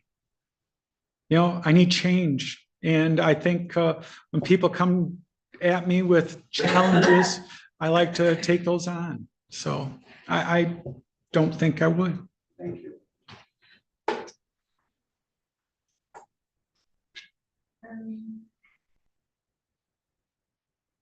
You covered pretty much everything. Thinking we haven't, and this has come up, a couple previous candidates did have the opportunity to speak about the housing issue in Leelanau County. Would you have any insight or? It's all over, it's everywhere. Yeah, there is, but you know what? It's up to local municipalities because of zoning. It's up to them if they, that community, if they want to change density, they want to increase density, if they want to, it's up to that local community to figure out if they want to do that. The county does not have anything to say about that. It's up to the locals on that. But yeah, it's a housing shortage. It's common everywhere. And, all you can look at it, there are organizations out there that will, do things if it's financial. There's companies that are going out and buying old, in Ishpeming, we had a company out of Detroit that's going around there buying old schools and changing them into apartments, and they're beautiful. And, things like that. And they do it under HUD programs where they do a reduced rental rate for a period of time. So, Wonderful. yeah. Good, thank you. I think we have gone through our questions, but we want to give you the chance, Mr. Thornton, to ask us a question or two, if you have any. Yes. I understand that employee morale may be low here. And I think And that's common all over. And, anytime you go into an interview, it's how are you going to treat the employees? And that's the thing. You don't know what the employees have been through. You don't know if it's been good or bad or what kind of experience. You don't know what the relationships were between the players. You got to go in and just meet everybody and just take everything at face value and learn for yourself. And you do that in the community too, because you got people influencing things in the community. There's a lot of developers going around, and you want to be the Chamber of Commerce guy. Welcome to the whole Leelanau Peninsula. And I have to have those relationships with the townships that I would be attending some township meetings. I really love zoning. I am a certified zoning administrator. And like I said, I may not have a degree from one college, but I've attended a lot of schools and obtained a lot of education information. But, and people, I got the job description. And you look at this and sometimes people say, have you seen the job description? Do you feel you can do all this? I've done all this. And I feel I've been pretty successful at a lot of it. Yeah, I make mistakes once in a while. I think everybody makes mistakes. I just try to correct them and not do them again. And that's a big thing. It's just like, did I make a mistake? My do-overs? No, I don't. As long as I'm out, my goal is to do the best I can for the public. I don't believe, that I can have too many do-overs. So, but I really thank you for this opportunity, and it's tough. I mean, and I'm not sure what the schedule is. You're making the choice for the next commissioners, which is going to be a 4-year term, which is a big change. I appreciate everything you folks do because it is a thankless job. And as a administrator doing your bidding, that's what I do. And I do it to the best of my ability. And yes, I can be the bad guy. Sometimes I have to when it comes to finances and maybe jobs have to be cut. But yes, I tell you, going back to your question about the audit, your comment about the audit, it's the information that you don't see in the audit that you really have to count on. And I tell you, I actually had the state of Michigan in Caledonia. We hired the state of Michigan, came in and did our audits for us. That was wonderful. We didn't have to, worry about anything because he made sure everything was done to a T. But it's amazing how they can move things around and shift things, and it's the numbers, and it's perfectly legal. It's understanding the numbers. People look at a balance sheet and can't understand a balance sheet. What is liabilities, cash on hand? That doesn't mean cash on hand.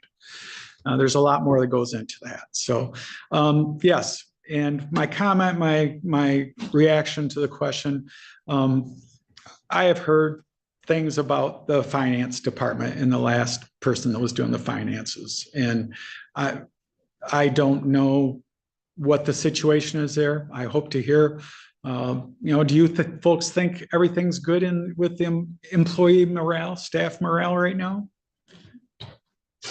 We're making progress, and we're pretty pleased with that.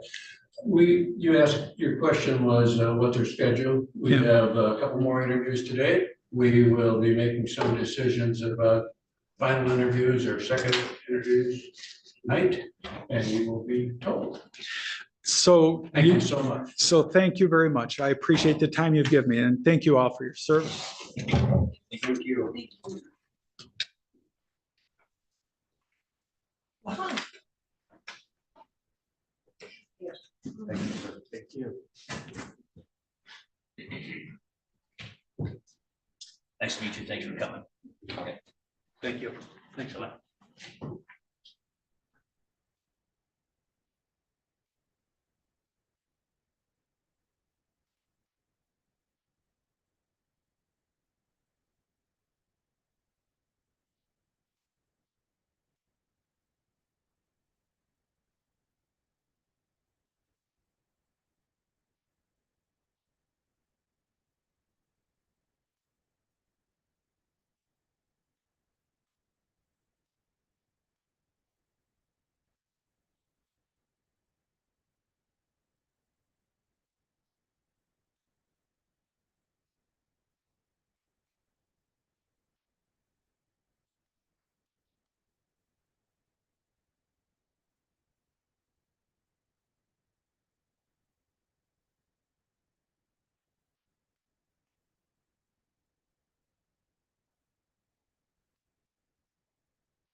Consultant and our interim administrator to take a seat.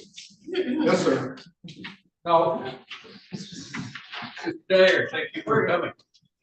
We're going to start out by each of the commissioners introducing themselves. And then I think you've met the commissioner-elects in the audience. Yes. We thank you for coming, and after we introduce, we've got a couple of general questions for you.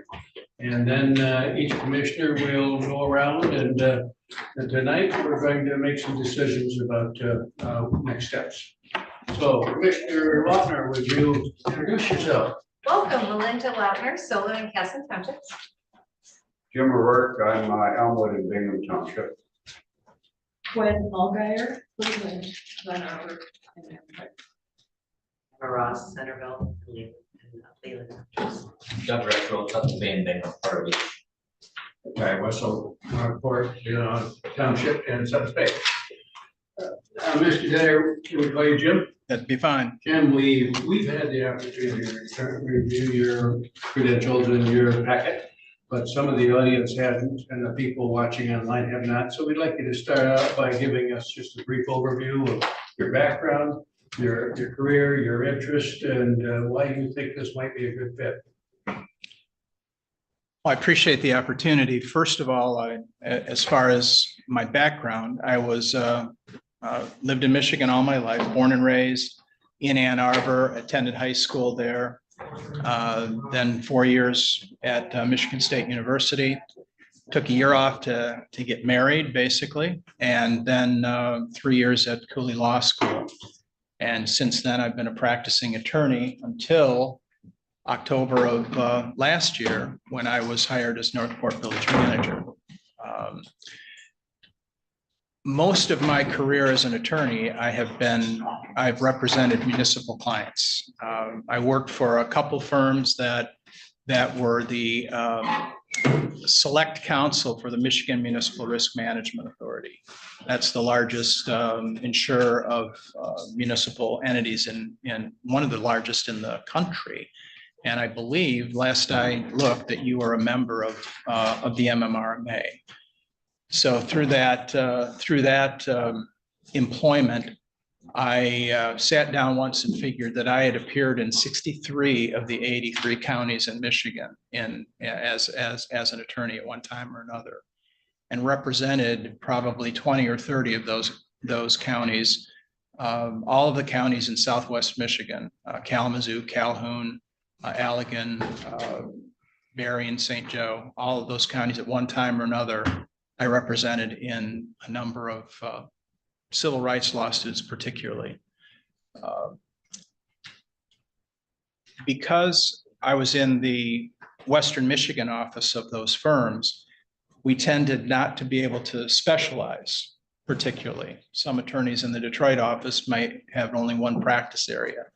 But because there were so few of us and a lot of cases to deal with, I did quite a lot of different things. I spent a good amount of my time doing employment litigation, zoning litigation, and also representing law enforcement. There was a time when I had 3 or 4 active shooting cases representing deputies from various counties that had been involved in shooting cases. So very serious litigations. What brought me to Leelanau County was during the COVID pandemic. In September of 2020, we purchased a share of a condominium at the homestead.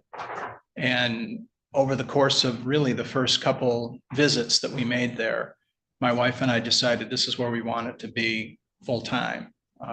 And we were looking for ways to do that, looking for houses, finding it difficult to locate houses within our price range. But I had a close friend of mine that lives here encouraged me to apply for the Northport job. He said, "You're exactly what they're looking for," were his exact words to me. I kind of joked about it, suggesting I might think about it, but he told me, "No, you really should seriously think about it. They need somebody with your kind of quality and your kind of your kind of background really in representing municipalities.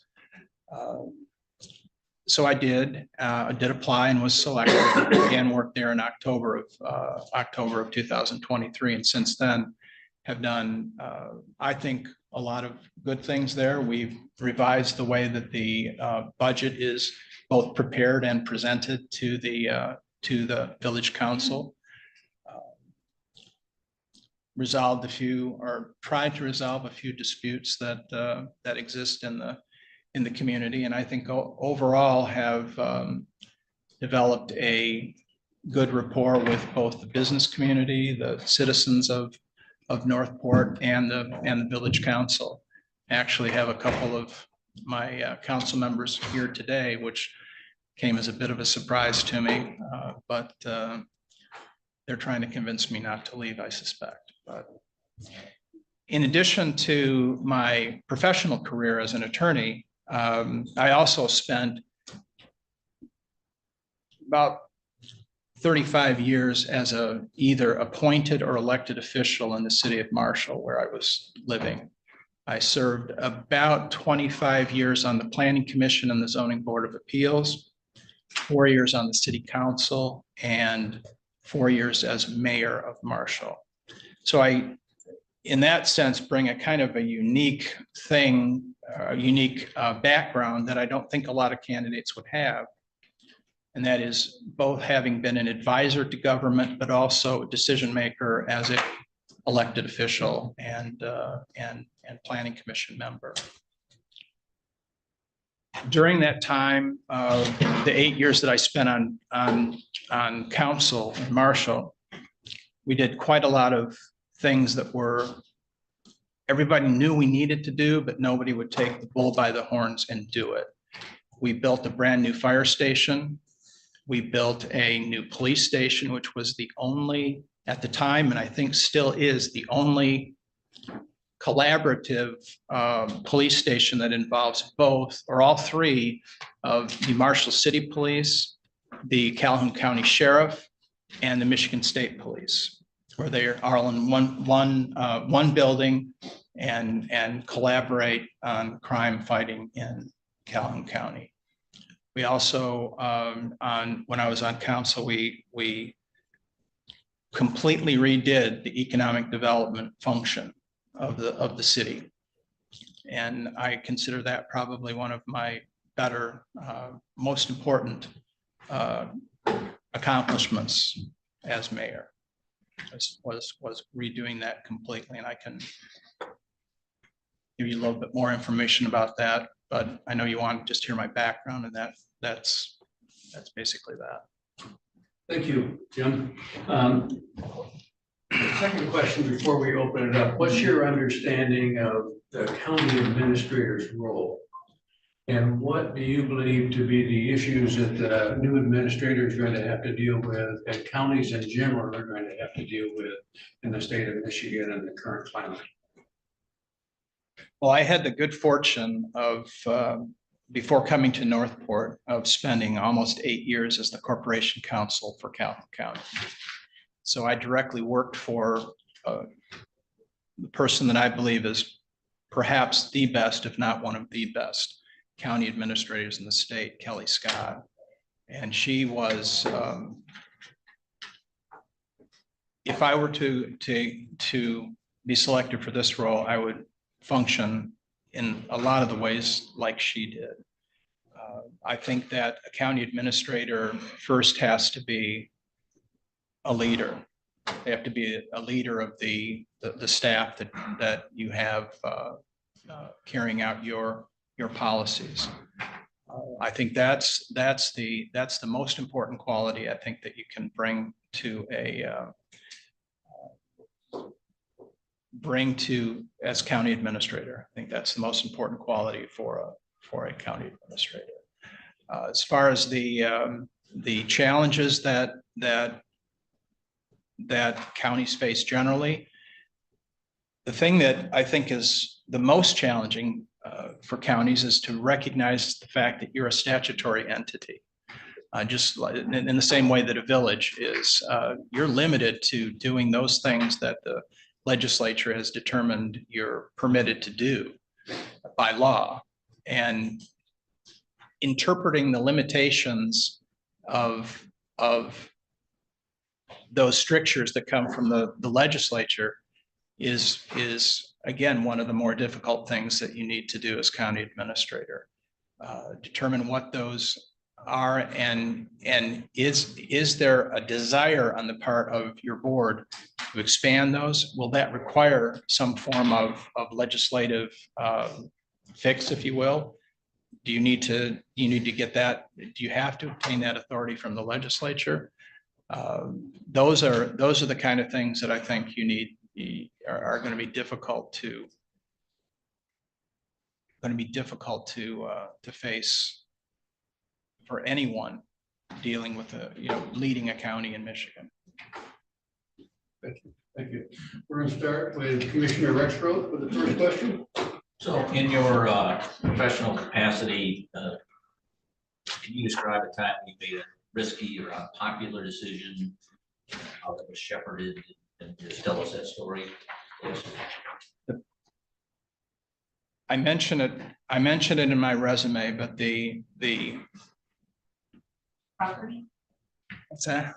the property? Well, it was the zoning of the hospital in Marshall.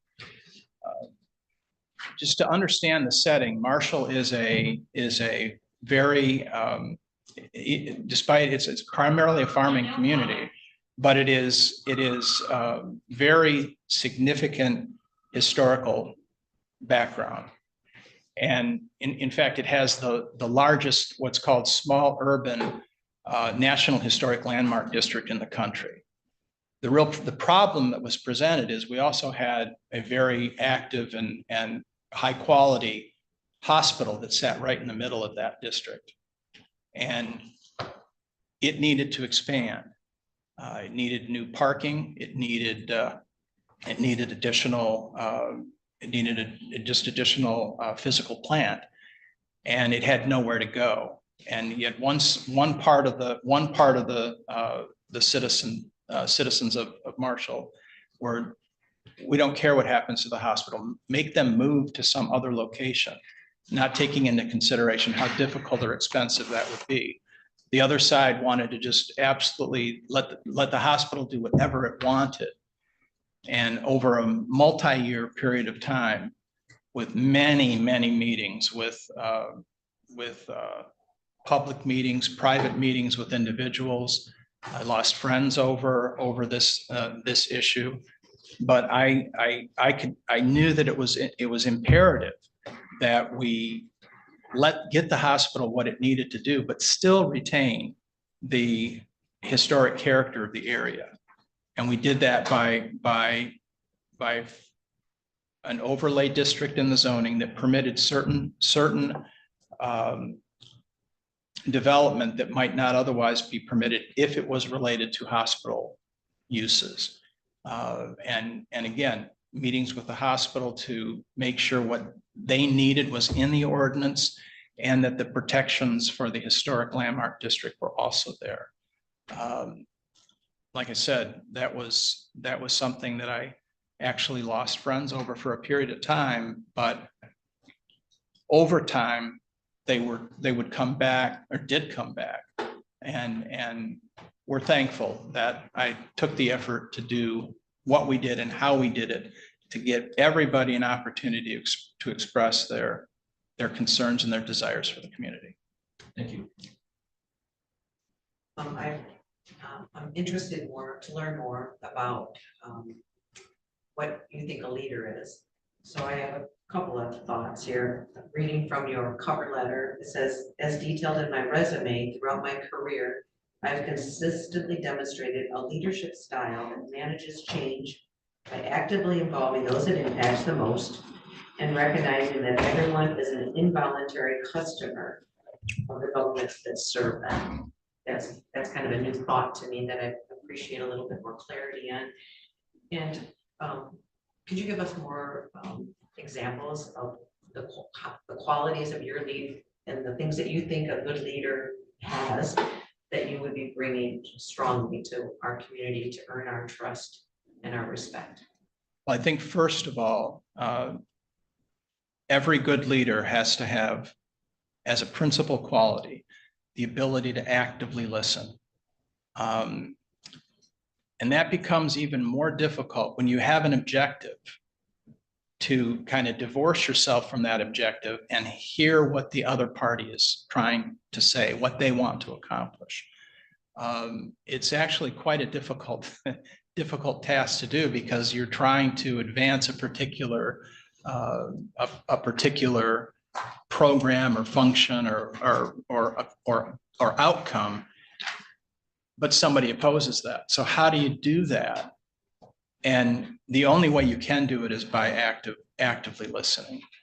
And in doing so, you often learn something that you didn't know, or a way of doing something that you didn't know, or a perspective you didn't know, that can build on that objective that you're trying to advance.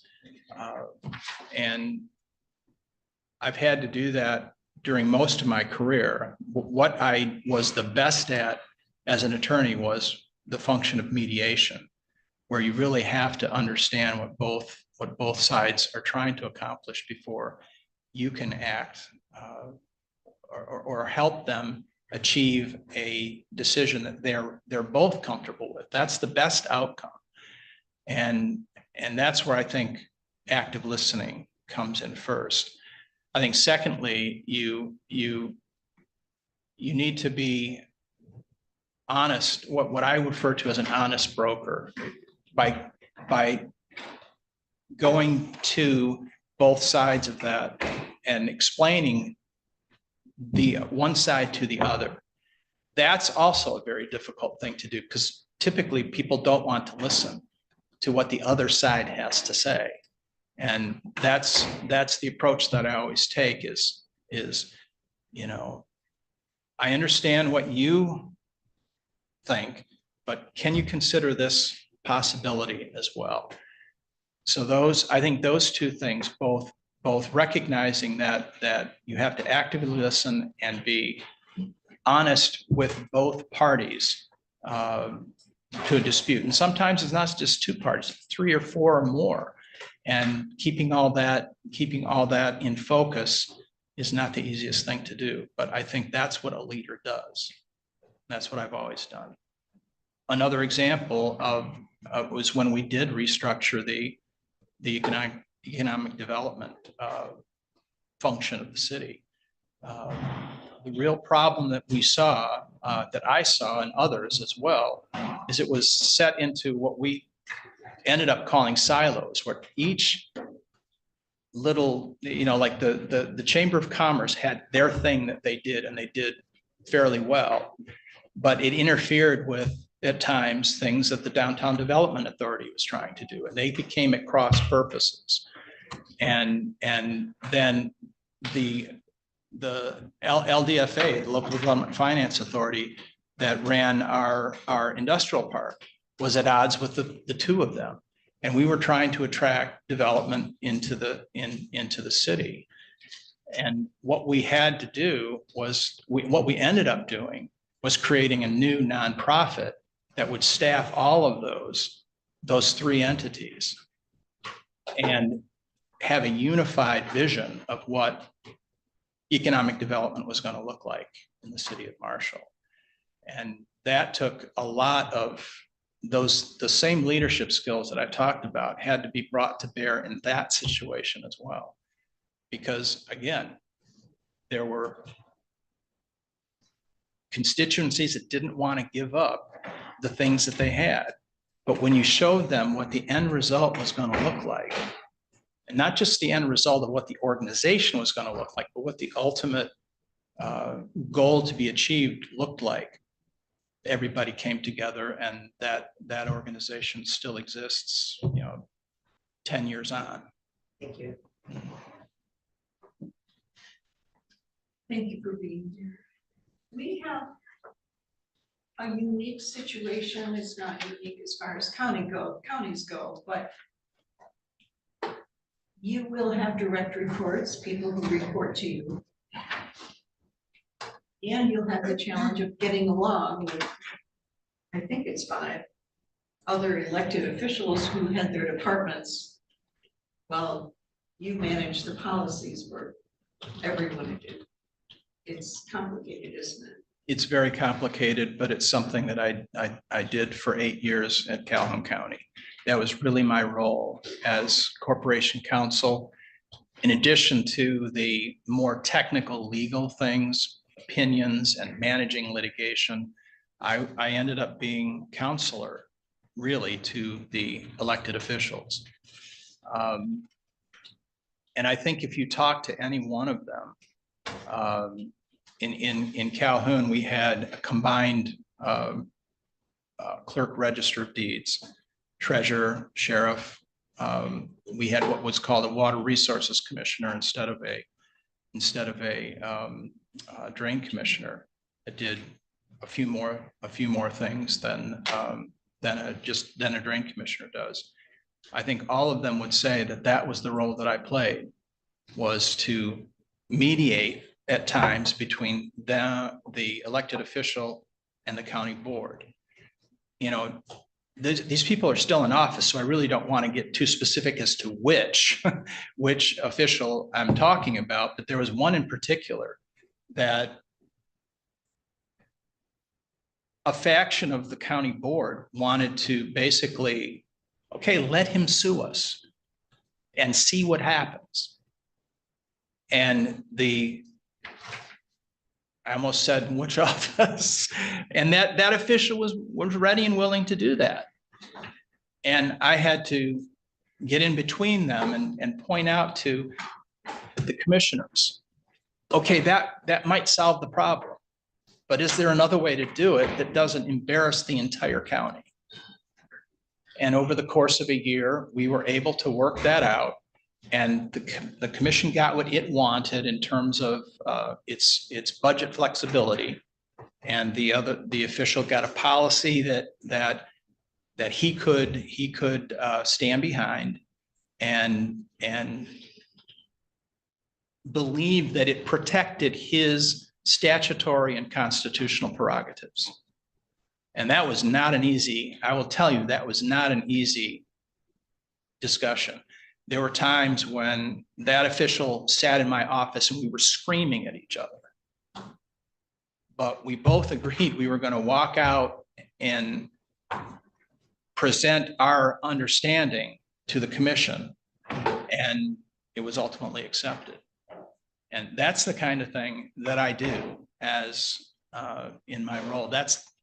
You asked why I was interested. I think Commissioner Wessel asked why I was interested in this position. That's why. That's the kind of thing I like to do. And it's the kind of thing that I think you need in government. If you don't have somebody like that, then things spin out of control. Thank you.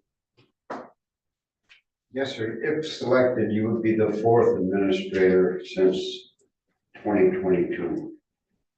It's a kind of a major shift to the board. What would be your goal for 90 days, 6 months, a year?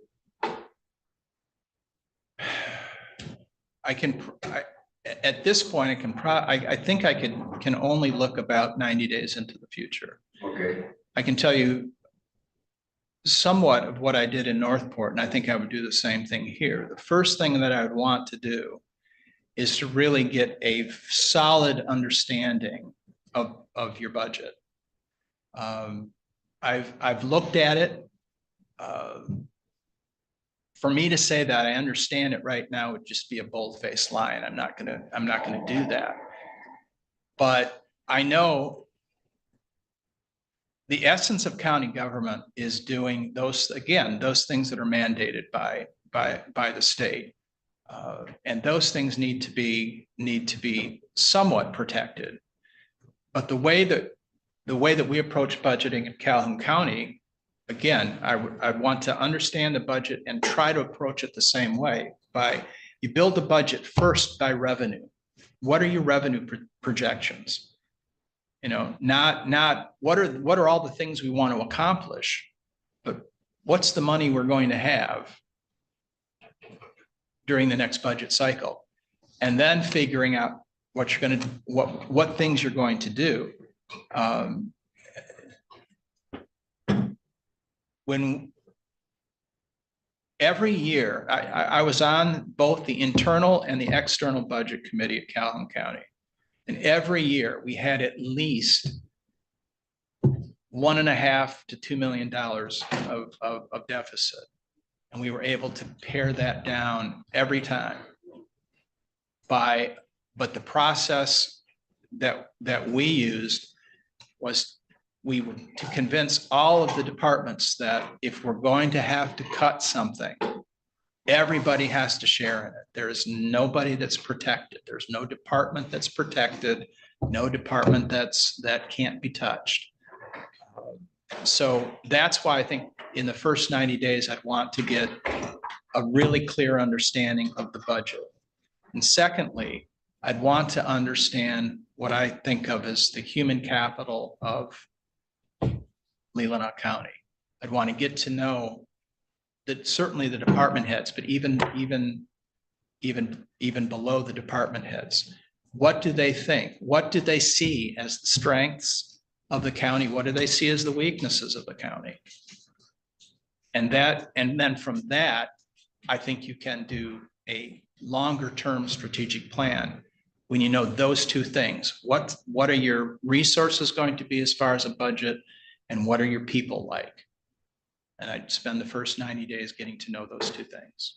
Are you a believer in staff meetings? Oh, absolutely. Absolutely. When in Calhoun, we had a weekly staff meeting with what we referred to as the executive team. That was the administrator, the human resources director, general counsel, myself, communications director, and the facilities director. We met weekly to really do two things: what's going on, and then what do we need to have on the agenda for the next main of the county commission. I do essentially the same thing in Northport. It's a little bit less formal because the staff is relatively small compared to, my department heads are my direct reports, and those are my employees. So it doesn't translate as well in Northport as it would here.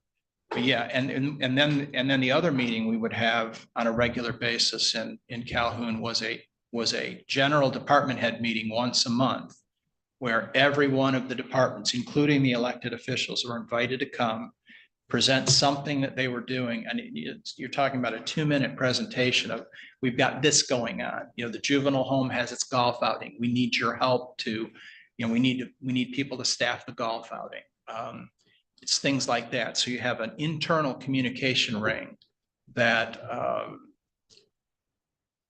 occurs on a regular basis. So yes, I believe in staff meetings, but I also believe in one-on-one meetings with department heads as well.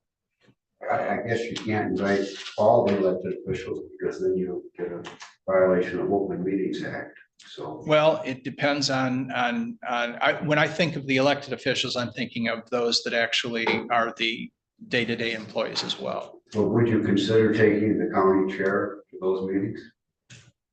I would consider it, particularly if that's something that the county chair was interested in doing, for sure. Okay. But also one of the other things that I do in Northport and that we did in Calhoun was we held regular agenda meetings, usually a week or two before the main meeting for that month, because we met every 2 weeks. But we would, before those agenda, we'd have an agenda meeting with it was generally the administrator, the board chair, and the board vice chair. And occasionally she'd pull me in if there was an issue that had a particular legal aspect to it, but I would conduct those meetings on a regular basis, and I think they're essential.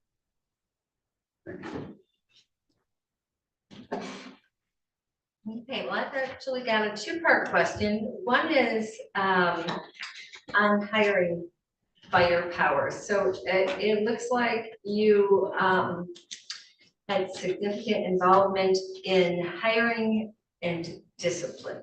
Yes. So by discipline, did that ever involve actually letting someone go? More times than I'd like to admit. Okay. And then it says that you also were involved in youth bargaining, and you spoke a little bit about that, I think. Yes. Grievance management. Yes, at Calhoun, I was responsible for all of the grievance arbitrations. I actually conducted those as legal counsel. I even have the distinction of having prevailed on a collective bargaining arbitration on a work rule that we prevailed on a directed verdict. I don't know if what that means is we won without having to present evidence, which was quite an accomplishment. My colleagues were like, "How did you manage that one?" But yes, my perspective on employee discipline, and I think I mentioned in my resume, having worked for 25 years with a particular client that didn't, and during the time that I represented them, they had no employment litigations. I was hired they had 3 going on at one time where they were being sued by former employers, and I was hired to represent them in all 3. We were able to settle all 3 of those, but at the end of the day, said to the health officer, it was a tri-county health department, 3 counties got together to have a district health department. Said, you really need to fix the way you hire, fire, and discipline people. And over the course of that 25 years, we did a thorough review of how we did those things and worked, or how we did discipline. And I was involved in just about every discipline that they did, from very minor to major terminations, primarily to make sure they were properly documented. And when the time came, we would typically use what are referred to as last chance agreements, where we spell out very clearly to the employee, this is what you've done, but for this agreement, your employment would be terminated, but we're going to give you another chance. But any further discipline will result in immediate termination. And again, over 25 years, no lawsuits when that style of employment management was used by that organization. And then also, if you could explain what you meant when you implemented a new budget preparation and review process.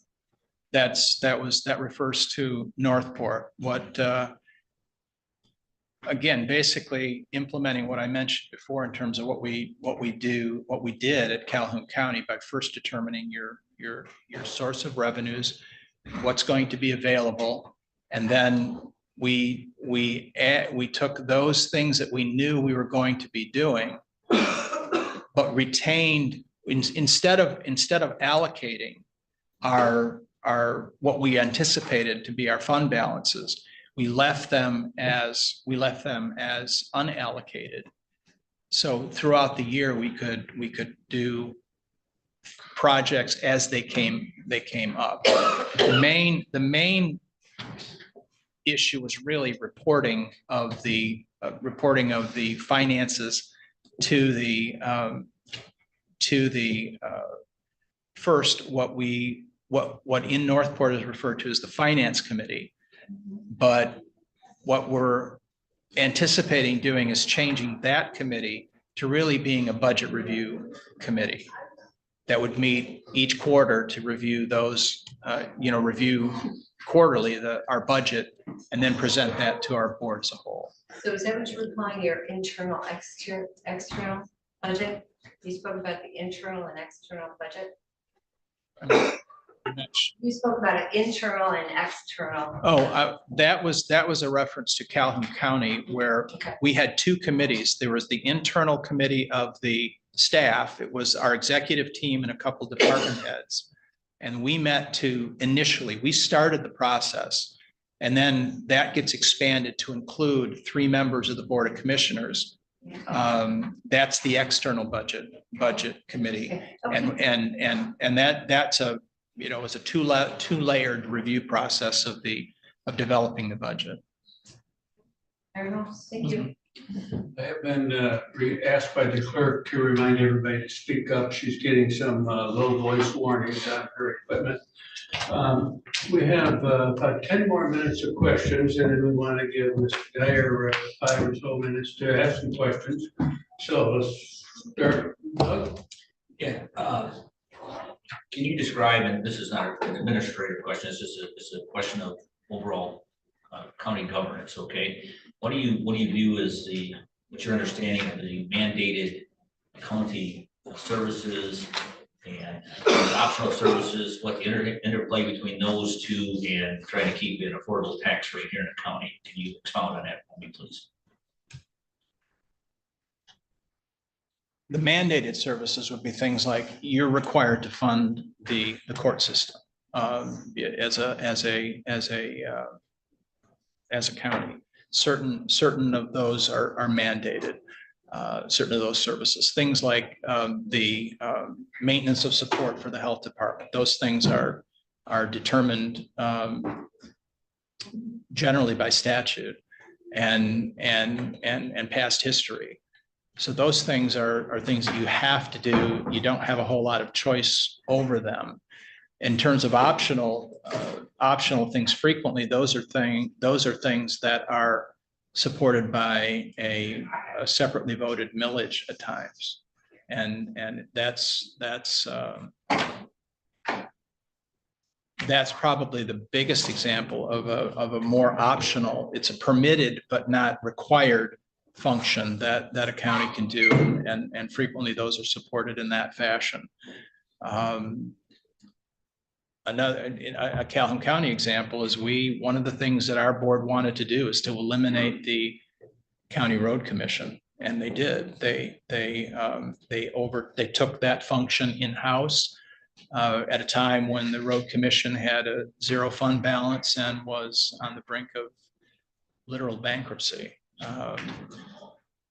But that's kind of an extreme example of a function that is not required by the county. Other things, obviously, the function of the clerk and register of deeds are required by statute. The jail is one of the only mandatory functions that the sheriff's department has to perform, but things like road patrol are often supported by a grant from the state, those kind of things. So as far as how you can use that to control the tax rate of the county, obviously that I think you're fortunate that you have a relatively low tax rate, but the base that it's applied to is so high. And I learned that from personal experience when I bought the house I bought in Sutton's Bay and paid about 3 times as much taxes here as what I paid in Calhoun County. So as far as how I would manage that, I think that ends up being a policy decision by the board, and I would implement whatever their decision was. Thank you. Maybe you could describe for us a situation that you're proud of in building relationships and collaborations with other people in the community that you'd like to share with us. And what are those methods that work for you to help build strong and efficient collaborative partnerships? Well, I would have to say the one that I am most proud of is the what's called the Marshall Regional Law Enforcement Center, the construction of that. And that frankly came about. It was a very long process in terms of how are we going to serve, if I could describe what our police department looked like before we built that, it'd be impossible to, it may have been 800 or 900 square feet, and everybody knew that it was inadequate, but nobody would do anything about it. So we talked with the state police post commander. Nobody had ever even thought about combining police services in that fashion. But he was very supportive. He wanted to move the post to the city of Marshall, but and he had the means to do that, but hadn't ever considered how he could collaborate with the city to end up with a better solution, cheaper for both entities. And then one day I happened to be out at an event, and I knew the county sheriff, became a very close personal friend. He's now the director of the Michigan Sheriff's Association. And I'm just out walking saying, why don't you want to get in on this? We're getting in with the state, and we're going to have this great facility. Why don't you want to be in? He says, who told you I didn't want to be in? No, but nobody had asked him. Nobody even asked him. And the previous, his predecessor wanted to have nothing to do with it, but nobody went to ask Matt Saxton what he wanted to do. But I did we happened to be at I don't even remember what it was maybe a charitable event or something. We had that conversation because we had that relationship, and I could have that conversation with him. And now we have, again, as I said, the only 3 entity or 3 service collaborative in the entire state.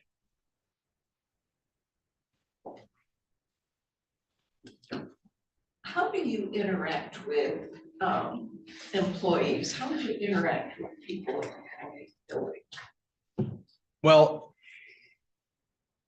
I always hear leaders say that they have an open door policy, and I think that's baloney.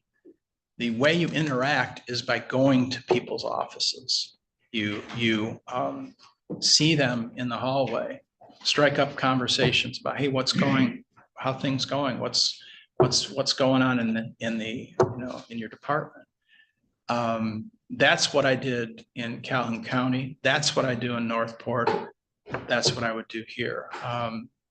You seek people out rather than waiting for them to come to you. You seek them out. Thank you. Well, obviously, the rural police, that's one of my major questions. And in your role in risk management, handling officer shootings, do you believe that the officers today are well trained enough? I can only speak for Calhoun County, at least for the last 8 years, and I would say yes, they are. The one thing that I think is really problematic is I don't know that you can train anybody to deal with the populace now. I don't know how officers do it now. Back when I was representing, 10 years ago, the force continuum was in place, and if somebody slaps you, you punch them. That's how it worked back then. And you can't, most departments won't allow that to occur anymore. But as far as the training goes in Calhoun, it was top notch. And we had a very good sheriff that was absolutely intent on keeping his people trained. And I don't think there's anything, I think $1 of training is worth more than anything you're gonna spend in settling a lawsuit.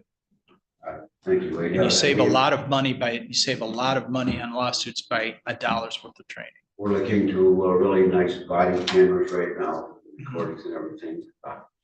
Our county has a FOIA officer through the prosecutor. Would you be involved in that at all?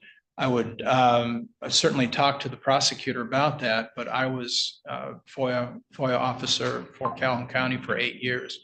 Processed in that time probably 10,000 FOIA requests. It's really out of control. So. Yeah. Okay, thank you. So yes.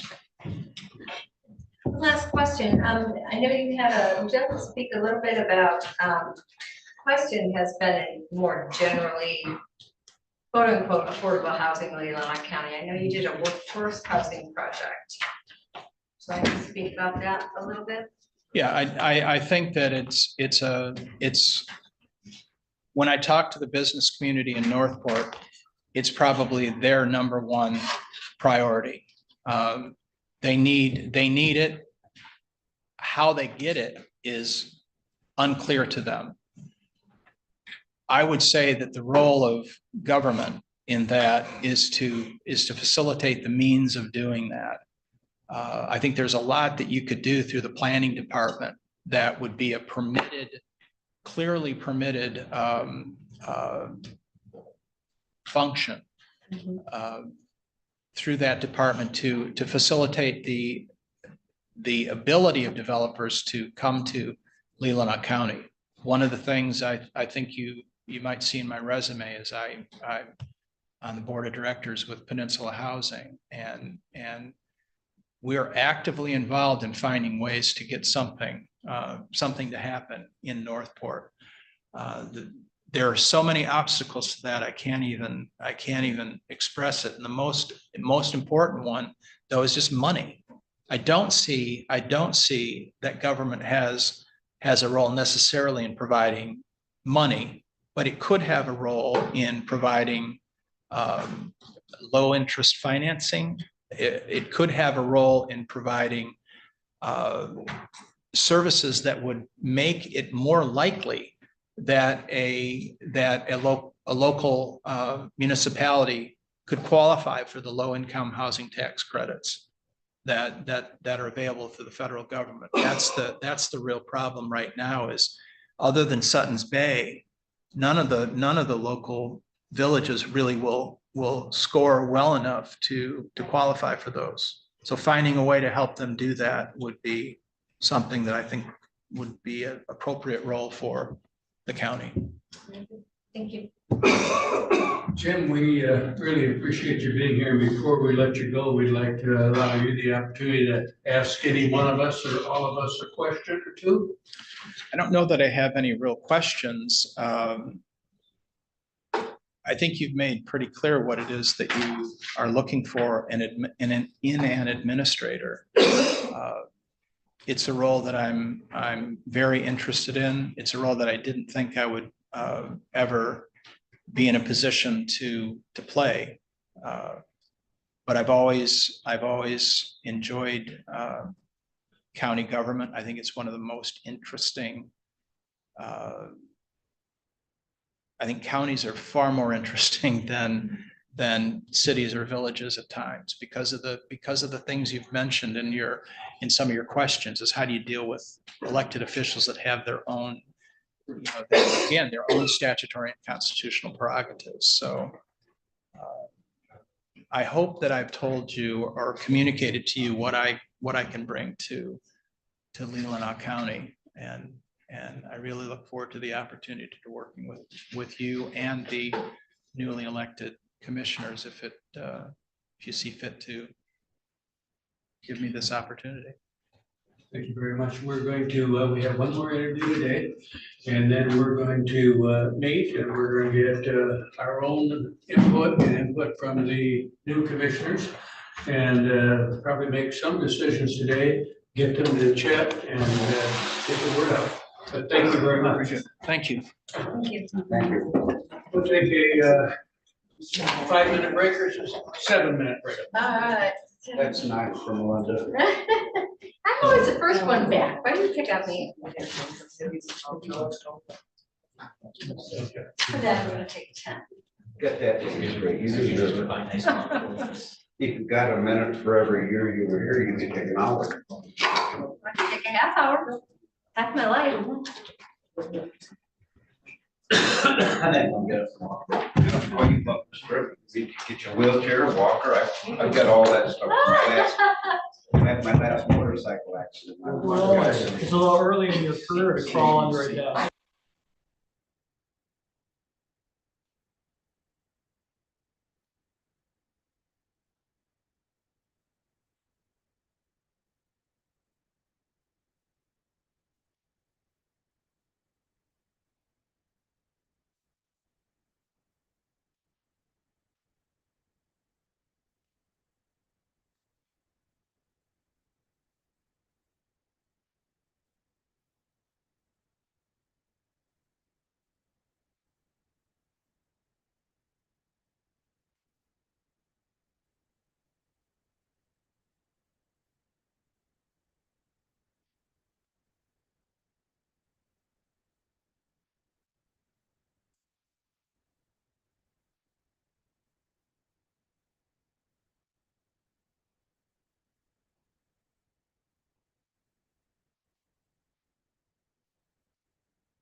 I was. I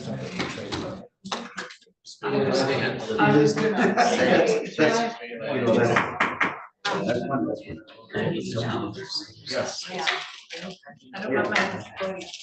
Well, welcome back. We have our final candidate for today, Mr. Bradley Phelan. He's on here on Zoom. Thank you, Mr. Phelan, for agreeing to join us by Zoom. We understand you're out of the state or out of the area anyway. Yes. All of the current commissioners here at the table, and we have 3 of our elected new commissioners in the audience. We have some questions we'd like to ask you, and then we'll end up the interview today with you having the opportunity to talk to us about a question or 2 you might have. And then we're going to make some decisions about next steps. But to start with, we've seen your paperwork, but the people in the audience or the people that are viewing this online have not. So would you take a couple of minutes, summarize your background, your career goals, what you've done and what you hope to do, and conclude by talking about why you think this position is right for you. Great. Well, thank you. It's a pleasure to be here with all of you. Introduce them. With me again? Can you hear us, Mr. Pugh? I can. Can you hear me? Oh, not very well. Lauren? We've got a little technology problem here. We'll be right back with you. Okay, thank you. You did. Let me find out. Who can read lips? We would have to bring this.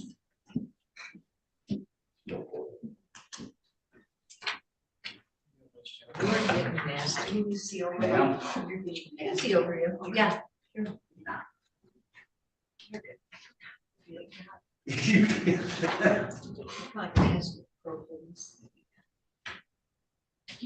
Sorry about this, Mr. Pugh. Can you hear us? I can hear you. Can you hear me? Very low. There. Ask him if his volume is turned up all the way. Is your volume on your machine turned up? Yes, it is.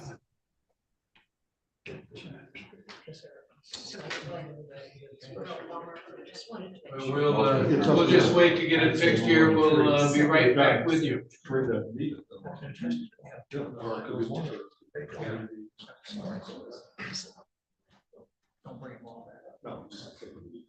Richard. Pardon? Oh, what you see with the moment. We can hear just fine in there. Let's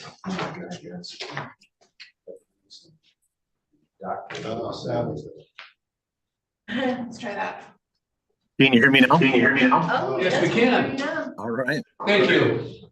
Good Sorry afternoon. about that, Mr. Pugh. Small detail. Do you mind if we call you Brandon? Yeah, please do. Okay, Brandon, we're going to start down here and Commissioner Lautner is going to introduce herself. Hi, Brandon. Melinda Lautner, Solon, Casson Townships. Brandon, I'm Jim Good to see you. O'Rourke, and I represent Elmwood and part of Bingham. Brandon, I'm Gwen Allgaier, represent Cleveland Township, Glen Arbor and Fire. Camel Ross, I serve constituents in Leland and Centerville Townships. Doug Rexroth, part of Sutton's Bay Township and part of Bingham Township. And Ty Wessel, Leelanau Township and Sutton's Bay Township. Thank you. So now start with that first question, if you would. Tell us a little bit about you, why you're interested in the position and why you think it fits for you. Yeah, well, I'm a lifelong resident of Grand Traverse and Leelanau counties. So is my wife. I've been a public servant for almost 24 years now, but I never had the opportunity to be a public servant where I get to represent and work with my neighbors. Oh, can you still hear me or? Yes, sir. We can hear you, we just can't see you Okay, much. okay, making sure. So the opportunity to be able to serve my neighbors, my family and friends is very much a huge appeal to me. Working for Senator Stabenow and as state director for USDA Rural Development, I've been working more at the macro level as far as public service. And so this is an opportunity once again to work and represent the folks that I live around. And so that's a pretty big draw. As far as my professional background, back in 2000, I started as an intern with Senator Carl Levin. That was at the same time that Senator Stabenow was running for the Senate. And when she was elected to the Senate, she was looking for staff to operate and represent her up in northern Michigan. And so things fell into line, and I quickly became her regional manager. As her regional manager, my responsibility was to be her eyes and ears in the 27 county area of northern lower Michigan. And I specialize in a few different things: Great Lakes, conservation, and veterans issues were some of the areas that I specialized on her behalf. After 20 years of working for her, I was at a point where it was time to do something different. And so I had a conversation with her, and this was right after President Biden was elected. And we had a conversation about USDA rural development. I had always been very fond of rural development. I always said that if I could work for one federal agency, that would be the one I'd want to work for. And so the president appointed me as state director back in October of 2021. So I've been the chief executive officer of the agency since then, oversee a team of 80 dedicated public servants. And basically, for those that aren't familiar with rural development, I kind of like to say we're the economic development arm for rural America and rural Michigan. And we're basically, at the end of the day, a finance institution. We do loans and grants to communities, rural communities. And so that's my professional background. Thank you. Thank you. If you could answer the first question, and then we'll go and other commissioners will ask, but what, in your opinion, what is the role of the county administrator? And what are the challenges that you think the county administrator will face both in Leelanau and county administrators in general in the state of Michigan? Yeah, well, big picture, the job of administrator is to implement the board's vision and priorities. In addition to that, you're handling the day-to-day operations of the county, and a lot of that involves managing people. And with a team of 130 that the county employs, it's a big team. So there's a lot of people to be working with. I think as far as challenges, budgets are always challenging. You have, the situation where in developing the budget, I was surprised when I had an opportunity to review it, the proposed 2025 budget. There's a lot there. And I think there were, about 550 pages of supporting information as well. So I think one of the biggest challenges is getting your arms wrapped around that as a new administrator. Obviously, there's been plans in place. There's projected revenue that the county is expecting to take in.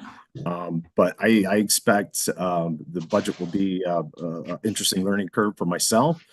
But also retaining good people. It's tough. I know with rural development, we are advertising for new positions. We've had to forego hiring in some situations because we just didn't have the quality of the candidates.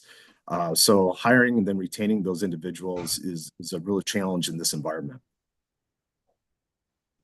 Thank you. Well, we're going to start with Commissioner Lautner this time, and with the first question, Commissioner Lautner. Actually, that's exactly what my first question has been, and that is your experience in hiring and firing people. Yeah. Yeah, well, I'm responsible for the hiring decisions. For more entry-level positions, I let my leadership team carry out the interviews for any type of supervisory position. I'm a part of the interview. And, I preach to my team that we're better off not making a selection if we don't have good candidates. I feel that hiring just for the sake of hiring a body can lead to more problems down the road if you're not hiring the right individuals for the position. As far as firing, unfortunately, I've had to let people go with the federal government. That can be a very lengthy process. There's a lot of documentation to it. But, the accountability and transparency is a must. No one likes disciplining employees. Those are difficult conversations to have. As soon as you have one of those critical conversations, which I often refer to as counseling sessions, you immediately got to follow up with that employee in writing, in an email. That way it's date stamped, and you summarize the conversation, and then you put down what the expectations are. And there's can be no ambiguity when you do that. And then from counseling sessions, you just further work your way up that disciplinary tree.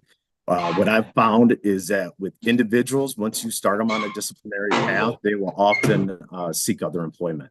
So a lot of times you do not have to get to the point where you need to let somebody go. But I've had it go that far before, and obviously that's unfortunate all the way around. Okay, thank you. Yes, sir. What is the riskiest professional decision that you have made? What was the situation? What happened? And can you tell us the time that you had to make an unpopular decision?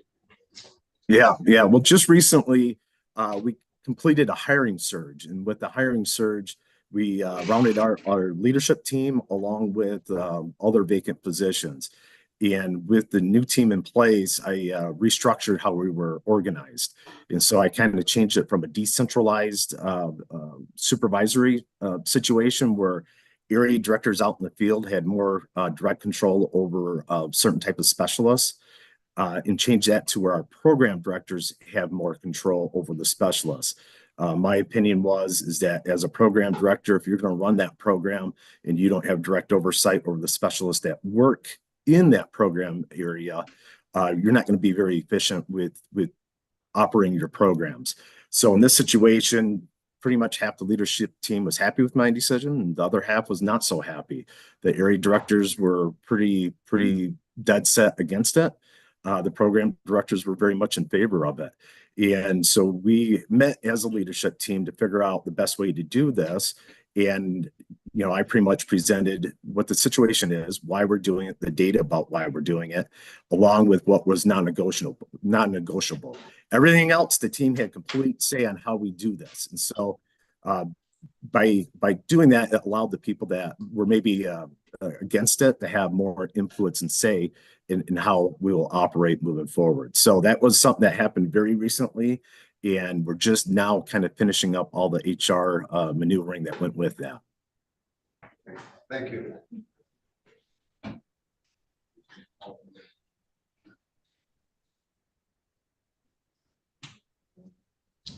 Tell us what you perceive to be the primary duties managing the county's budget, and how would you balance those with the administrator's duties?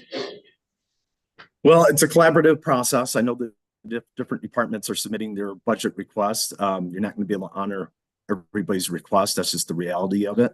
Everything costs money, so we have to prioritize.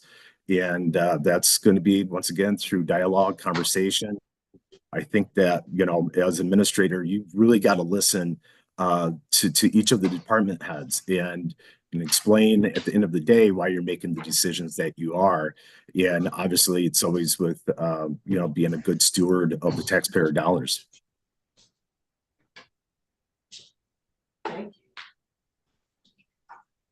you. Brandon, we're looking for someone that can build very strong, effective, and efficient collaborative partnerships in Leelanau County to help us stretch our budget dollars and work really well with our constituents. So what methods would you use to effectively relate to and work with elected officials, key leaders throughout Leelanau County to further a more bright future for everybody here? Well, I think right now the county really needs stability. And so, it's about relationship building. And, different elected officials, they come and they go. And so you have always got to be working at those relationships. Transparency is a huge issue, both externally and internally. And so developing those relationships and making sure that we're being transparent with how we're trying to implement the board's vision and priorities.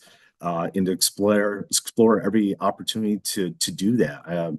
I think there's some out of the box ideas that I might have that would maybe further some of our efforts on what we want to potentially do. I know that, for example, with rural development, I had authored a cooperative agreement with the artificial intelligence company. And what they're able to do is help municipalities not only find eligible grants to apply for, but helps even pre-populate grants, the application. And, that technical assistance is one of the biggest barriers to accessing federal and state programs. So there's different possibilities like that we should examine, not that necessarily we would go ahead and seek out that type of, or that specific company, but there are avenues out there that I think that we could explore that would help save on the county's resources. Thank you. Thank you for being here, or being here virtually anyway. Can you tell us your understanding of what are mandated county services to provide, and how you balance those needs with the optional services and the goal of trying to keep our tax rate here affordable? Yeah, well, I mean, that's a tough balance, right? So there are things that are mandated, like public safety and health. But at the same time, there are a lot of services that the county provides that we're providing it because we choose to provide that. And it's a priority for the voters. And so it is tough to balance. All I can say is that you got to dive in with wide open arms. And, what your vision is, when I say you, the board, that's going to be what my job is to make sure that we're providing those services. And when there's issues that pop up, I have to bring that to you in a timely fashion, be providing you with the best and most accurate information to allow you to make informed decisions on what's best for the county. Thank you. Commissioner Laudner, got another one? Back to me. I heard you speak a little bit about the budget, but were you involved in putting the budget, and I understand these are federal dollars, which are going to be a little bit different. How did you put together the budget, and did you work with a financial team? Yeah, so I was involved and responsible for a budget. Obviously, we're talking a total different, very different process and different dollar amounts too. So my administrative budget was, I think last year was $366,000. We had a spend plan that we use that's based off previous fiscal year's budgets. But when I first started, there wasn't a spend plan. So we had to start from scratch on that. And so I was extremely conservative with our administrative budget. And then after the first 2 fiscal years, I had a pretty good feeling for where we're spending all of our funds and what budget object classes that we needed to have our money in. And so now we have a much better spend plan for future fiscal years. The one thing that I did not control, I wasn't in control of salaries. That was kind of a carved out, totally separate budget that we had budget analysts out of our national office that handle that. So the administrative budget was, overtime, supplies, equipment, any type of maintenance, buying new furniture for our offices, trying to get with all the leadership team and get estimates on what our travel is going to be for the year and things of that nature. Thank you. Yes, sir. Your resume indicates that you have worked with grants, making grants, or have you monitored them, or a grant writer? What's your expertise? Yeah, with grants, back when I used to work with Senator Stabenow, I did a lot of grant support letters under her name. And so I also assisted communities when they were looking for grants at the different resources out there to research and identify what might work for them. So I'm very familiar on the federal level. I'm also fairly familiar on the state level as well as about opportunities. And there's some exciting things happening right now with the Office of Rural Prosperity, helping communities identify resources. And I also authored a cooperative agreement with the Office of Rural Prosperity that was signed last September. And the whole the whole goal about that is to have communities an easier access point for both at the state and federal level. Thank you. Brandon, the county government is unique in that you have several departments that are direct reports. And though there are elected officials who run their own departments. There is commonality in personnel policies, et cetera. But how would you approach a system like that? Then you have to, and then you're reporting to this disparate group. But how would you manage your relationships with county staff? Yeah, well, I think, first thing is being accessible, and that's just going beyond saying I have an open door policy. I mean, everyone says that, but what I had learned in my time with rural development is I started to basically hold office hours where I'd block time every so often and allowed anyone on the team to set up a one-on-one touch point.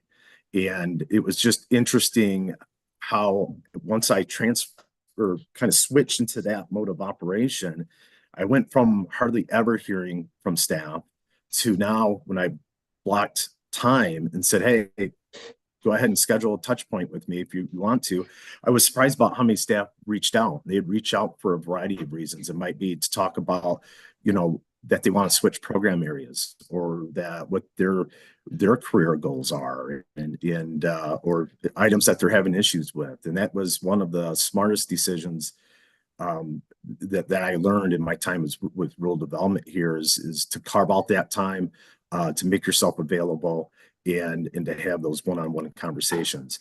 Now, as far as with the department heads and elected officials, that goes back to kind of what I mentioned earlier. It's about relationship building. Maintaining and strengthening, and that is always a work in progress. It's always something that's ongoing, and but you have to have communication, and you have to have those strong relationships. And with as far as the board is you got to be comfortable with me, and I got to be comfortable with you, and we got to get to know each other. So there's only one way to do that, and that's to talk to people. Thank you. In your cover letter to us, you said you are most proud of the relationships you have built and the new organizational structure that you developed to allow every team member a pathway to career advancement. This new organizational structure has increased retainment, recruitment, and morale within the agency. I'd be very interested in hearing a little bit more about what this new organizational structure that you developed and how you think you might be able to bring that positive experience to Leelanau County. Thank you. Yeah, that's a great question. So with the federal government, you have what you call the GS pay range, right? And so that's a scale. You start at grade 1 and the highest is grade 15. Then you would go into the senior executive service, and that would be more like your sub cabinet officials and cabinet officials. We had a position that was categorized as technicians. That was a GS5 to a 7. In my opinion, GS5, that's not a livable wage. And so if we're trying to hire and retain good people, that won't cut it. And then they were being capped at a 7. So where's your incentive to grow as an employee if you can't? If you can only get up to a GS7, that didn't make any sense to me. So what I moved forward with doing is I hired in at a GS7 and making sure that everyone could at least advance up to a GS11. And so now every single person that works in rural development in Michigan has a pathway to an 11. The trick to this, though, the critical piece is we got to make sure that we don't promote people before they're ready to be promoted. Just because you're eligible for that promotion doesn't mean that you're ready for that promotion yet. And, we got to ensure that the job duties as you go up, that you're able to fulfill those essential job duties of that grade. And so that's the part that, really working with the leadership team at rural development, and the leadership team is basically GS13s is what they are. And so those are the managers, but working with those managers to make sure that the employees know what the expectations are in order to advance, and that we're all working off the same page to make sure that nobody is promoting folks before they really have the skill set to do that next grade. So the second part of my question was, so you have your federal tax dollars that support your staff. We have county tax dollars that support our staff. How could you, do you see that model as working as something that you could help us tackle? Our retention, You know, attainment? right. I don't know that particular model. There's some other things that I did to try to improve morale. We had some morale issues when I first started. I mean, it's a great team, but we had people working at grades that they weren't ready for. And we had some morale issues with underperformers, and the top performers unhappy, right? Because they're carrying the lion's share of work. So we've started to hold employees more accountable. I got pretty aggressive with what expectations are and what happens when you don't meet expectations.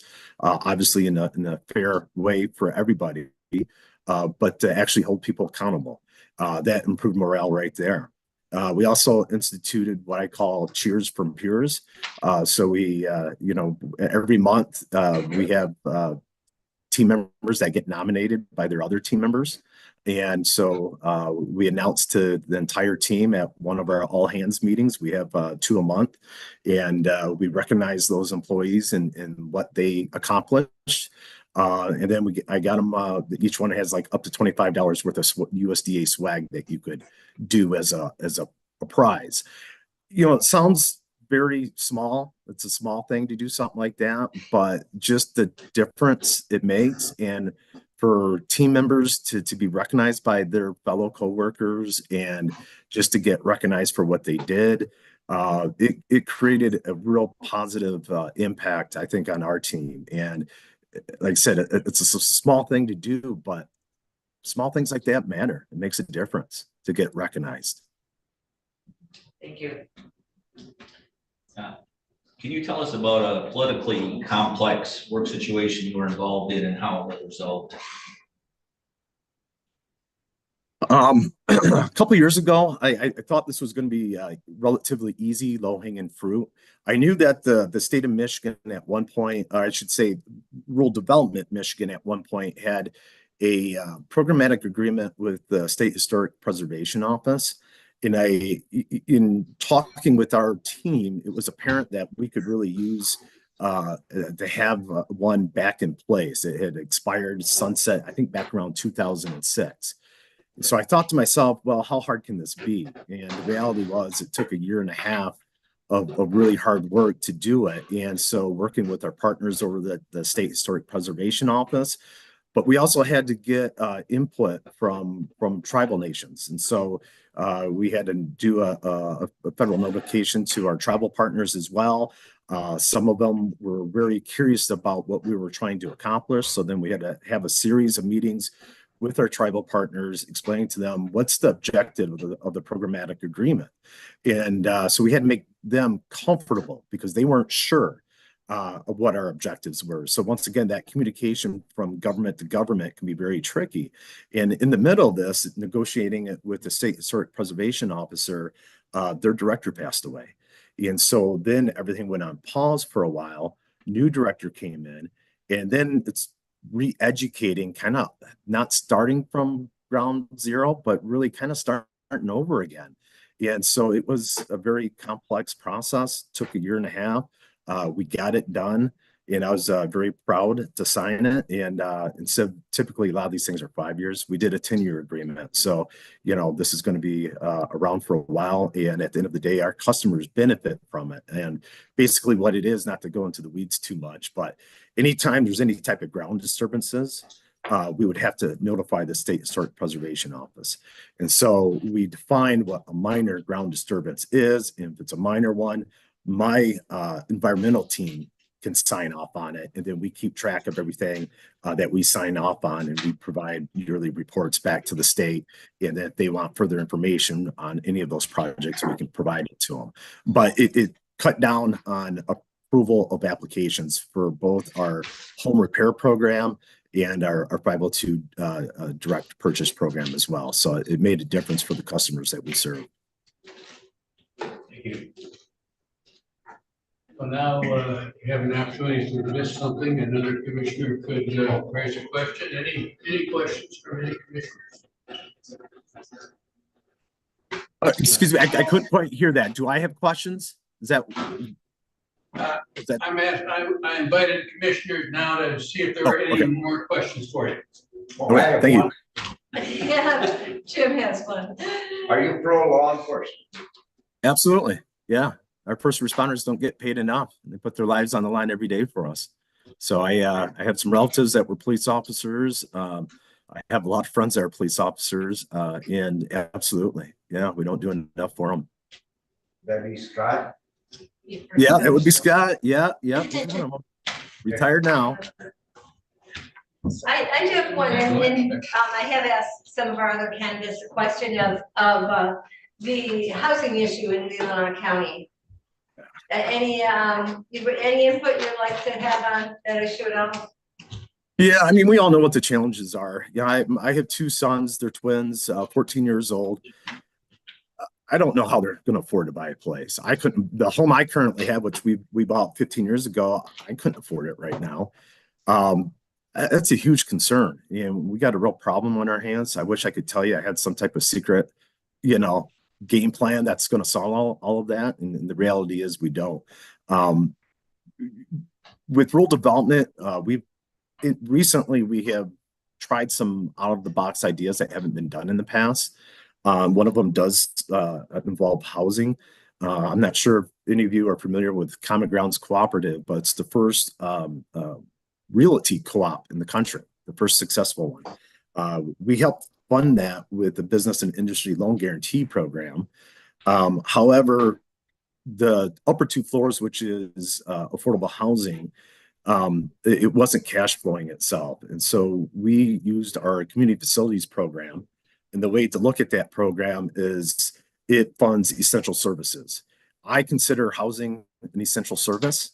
And so the Common Grounds formed a new nonprofit to handle the upper two floors. And so we were able to refinance at a lower rate through our community facilities program, which is a below market rate program for municipalities and nonprofits. And so now the actual affordable housing portion of Common Grounds is pretty much cash flowing now, or just right at that mark. So it was out of the box. It hadn't been done under that program. Housing had never been really looked at as an essential service, but there was nothing in our regulations that prohibited it. So if there's nothing in the regs that say you can't do it, then let's go ahead and do it. And that's kind of the attitude I've really taken with our programs, looking at just because traditionally haven't been used that way, that doesn't mean anything to me. Let's go do it. We're allowed to do it. If the regs don't prohibit it, let's go for it. And so that's, I think, one area that we moved the needle a little bit here in Michigan, and now it can be used as an example nationwide with rural development. Anything else? Well, I got one thing, if it's all right to mention. Okay, go ahead. We really haven't talked about the Grand Traverse Band. Obviously, that's a key partner for any administrator, and an area where we will need to be working in partnership with them. And I just wanted to kind of work that in very quickly. Thank you, Brandon. Commissioner Algar, you had your hand up, I think, for a question. I was just I'm glad you brought that up, because yes, the band is our partner in this county. How would you keep the media and the public apprised of what's going on in the county? Well, first, yes, the first thing is to be absolutely transparent. That's, I think, the most important thing an administrator can do for him or herself is to be very transparent. And you got to look at all forms of media. That also includes social media. I'm not a big fan of social media, but that's where most people get their news nowadays. So you have to take advantage of social media opportunities to move forward with informing the public of the direction that the county's going. There's the traditional media as well. And then obviously there's radio and news media as well. I'm glad you brought up the Grand Traverse tribe, and I'd be curious to know a little bit about your experience in with rural development with the tribe locally here, and is there an idea that you have that you'd like to share with us about how we could provide a more collaborative partnership with them. Well, with rural development, the federal government has a tribal trust responsibility, and I took that very seriously in my time as state director. We have, I think it's 12 federally recognized tribes in Michigan. And so, we have varying relationships with each one of those tribes, including the Grand Traverse Band. What I've noticed is, tribal governments are just like any other government. Their leadership changes on a regular basis. So it's very important to maintain and work at those relationships, and the faces, they do change a lot. So with the different various recognized tribes in Michigan, we have different varying degrees of relationships with those 12 tribes. Some are very good, some needs to be worked on. I just hired 2 community development outreach specialists. One of their jobs is going to be increase our outreach and coordination with our tribal partners. Some of the tribal governments are missing out on opportunities with rural development programs, and that's problematic. Once again, I go back to our tribal trust responsibility, and we need to be working actively in collaboration with our tribal partners. So I would bring that type of mindset back with me to the county to be working with our tribal partners. Thank you. Brandon, we sure appreciate you joining us by Zoom and changing your schedule to make that happen. Before we let you go, do you have any questions for us?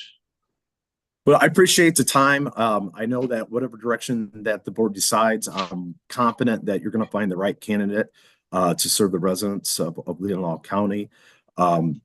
I don't have really any big questions right now. I think that there's a follow-up round that I'm invited to. I'll have an opportunity to kind of dig into some of the things that I'm curious about. I'm definitely curious about the budget. I'm curious about workplace culture right now, and maybe on ways to improve that. And so I just look forward to hearing back from the board. Thank you very much. You will be hearing, we're going to meet yet today and talk about where we go now. So thank you so much. Great. Thank you. Take care. Thank you. Thank you. Now, before we take a break, we have a form, and I think this has to be signed, right? Yes, put your name on it, please. And if we could do our form and get that to Michelle? Do we want to, Michelle and I will. do we want to hear from the public comment You want prior to- to you that? want to take public Input comment? from the, I thought we were going to get these, and then when we get back and we get the summary on this, we get the summary from Get those 2. them and the summary from us. so we'll make our decision without their input then? Well, you're not, Yeah. this is just a straw poll. This is not a decision. Okay. You can make that either this afternoon or this evening. Okay. This just gives you an idea where you're at this point. We want Right. everybody's individual before we are influenced by anybody else's discussion. Okay. So, well, before decisions are made, we're going to hear from everybody.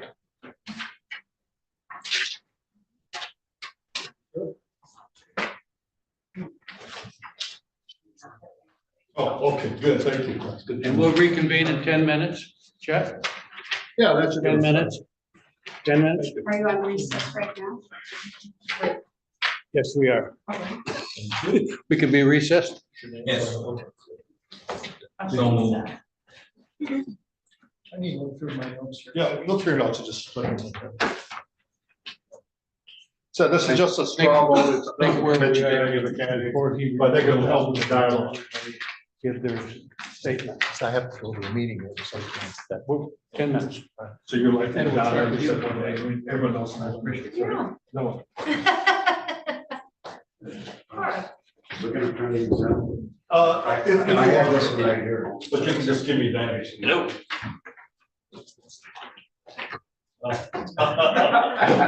Buddy, sure. Hello, hello. Yes, sir. You're a fun guy. Give me an extra one.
And we'll hear out from Chet, and then we'll allow each person that filled out a form to speak to their ratings, and we'll start with Mr. Bunny. And we'll go to Commissioner O'Rourke, because you two have a commitment in Traverse City. Chet? Yeah, thank you. And I know this is always a challenging part because I think you have some very viable candidates, and I appreciate you filling these forms out. And so the clerk and I tabulate them. We have two sets of results, one from the commissioners and one from the commissioners elect. So I'll review those, and I'll go in order of their interviews. And I'll list how many they received as a yes and how many maybes. So your first candidate was Mr. Marski. He received 1 yes and 4 maybes. Mr. Cece, yep, 1 and 4. I won't list the no's or C's, just 1 yes and 4. maybe. 4 maybes. Okay. Mr. Cece received, Oh.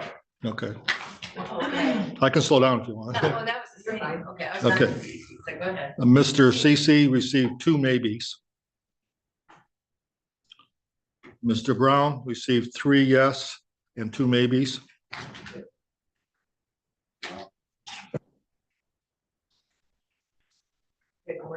Mr. Brown, 3 yes, 2 maybes. The yes is second round. Should they be included in the second round? So 3 yes and 2 maybes. Mr. Kiesel, 1 yes, 2 maybes. Mr. Belcher, 3 yes, 2 maybes. Mr. Thornton, 2 maybes. Mr. Dyer, 5 yeses. And Mr. Fewens, 2 yeses and 2 maybes. Everyone got that? And then Just 3 yeses and. Mr. Belcher received 3 yeses and 2 maybes. In terms of the commissioners elect, and thank you for participating and sitting here. Mr. Marski received 2 yeses and 1 maybe. Mr. Brown received 2 yeses. Mr. Kiesel received 1 yes and 1 maybe. Did you say CC? I didn't get to. I'm only listing ones that have votes. Okay, so Mr. CC did not receive. Yes, yeah. And Brown was what now? 2 yeses, Okay. And any maybes? no. Mr. Kiesel, 1 yes, 1 maybe. Mr. Belcher, 1 maybe. Mr. Thornton, 1 maybe. Mr. Dyer, 2 yeses, 1 maybe. Now it's up to you, but I would suggest you interview no more than 3 for the finalists. You spent an hour with these. Just initially, if you look at the number of votes, obviously Mr. Dyer received 5 yeses. So the vast majority of you want to interview him. So we could, and you have a dialogue here, but this is just an overview perception. Mr. Brown received 3 yeses and 2 maybes. So 5 of you listed him as a potential one. Mr. Belcher received also 3 yeses and 2 maybes. So that would be your top Did you do 3. it collectively then? No, I separate the commissioners elect from the commissioners here. Yeah, okay. Well, If you add that up, obviously Mr. Dyer still received 2 and 1. And so he'd be at the list. Mr. Brown received 2 yeses. So if you combine that, he'd be also on the list. And Mr. Dyer received 2. From the commissioner elect, Mr. Marski received 2 yeses, but he only received 1 yes from the board. Even when you put the composite together, Brown, Belcher, and Dyer. Dyer come out on top, whether you do it us alone or combined with the input from the incoming commissioner. If I did that damn math. Right. Yeah. Maybe I didn't right. No, you're, This is just incoming, this is us. And then I just That's started. where I was going with collectively and. So collectively, it comes down to those three. Right. So before we try to make a decision on where we go, I think we agreed that everybody could speak about their ratings, and we'll start with you, Will.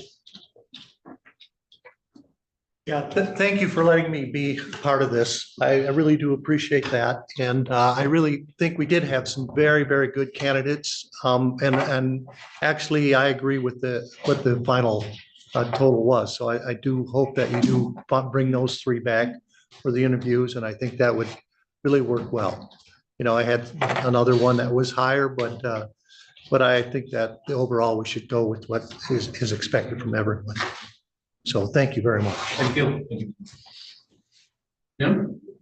If we have, on a straw poll, if we have 5 yeses for Dryer, I suggest we just appoint him and don't vote a second.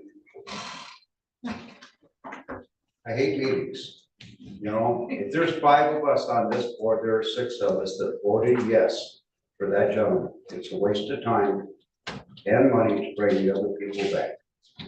Well, one thing I'd say on that is, you don't know that he'd say yes. And so we don't want to rule out anybody. Well, then why don't we contact him, and then if he doesn't, let's have the. We got more questions to ask. Yeah, I don't. Government's, no. Jim, you're good at calling the questions, so that's, I guess you just did it again, right? But, I'm on their question. Oh, okay. I'm gonna say I'm comfortable. I think there's a couple other that could be in there, but if I look at I'm comfortable with the consensus. I appreciate the input from the new commissioners that are gonna be involved, and it doesn't disagree with even what the majority of us voted. It seems like we're on lockstep, so I would support Brown, Belcher, and Dyer for a final interview and take a look and see from there. I would support that. I would like to entertain this idea. We know that being interviewed on a little square on the screen does not do anybody justice.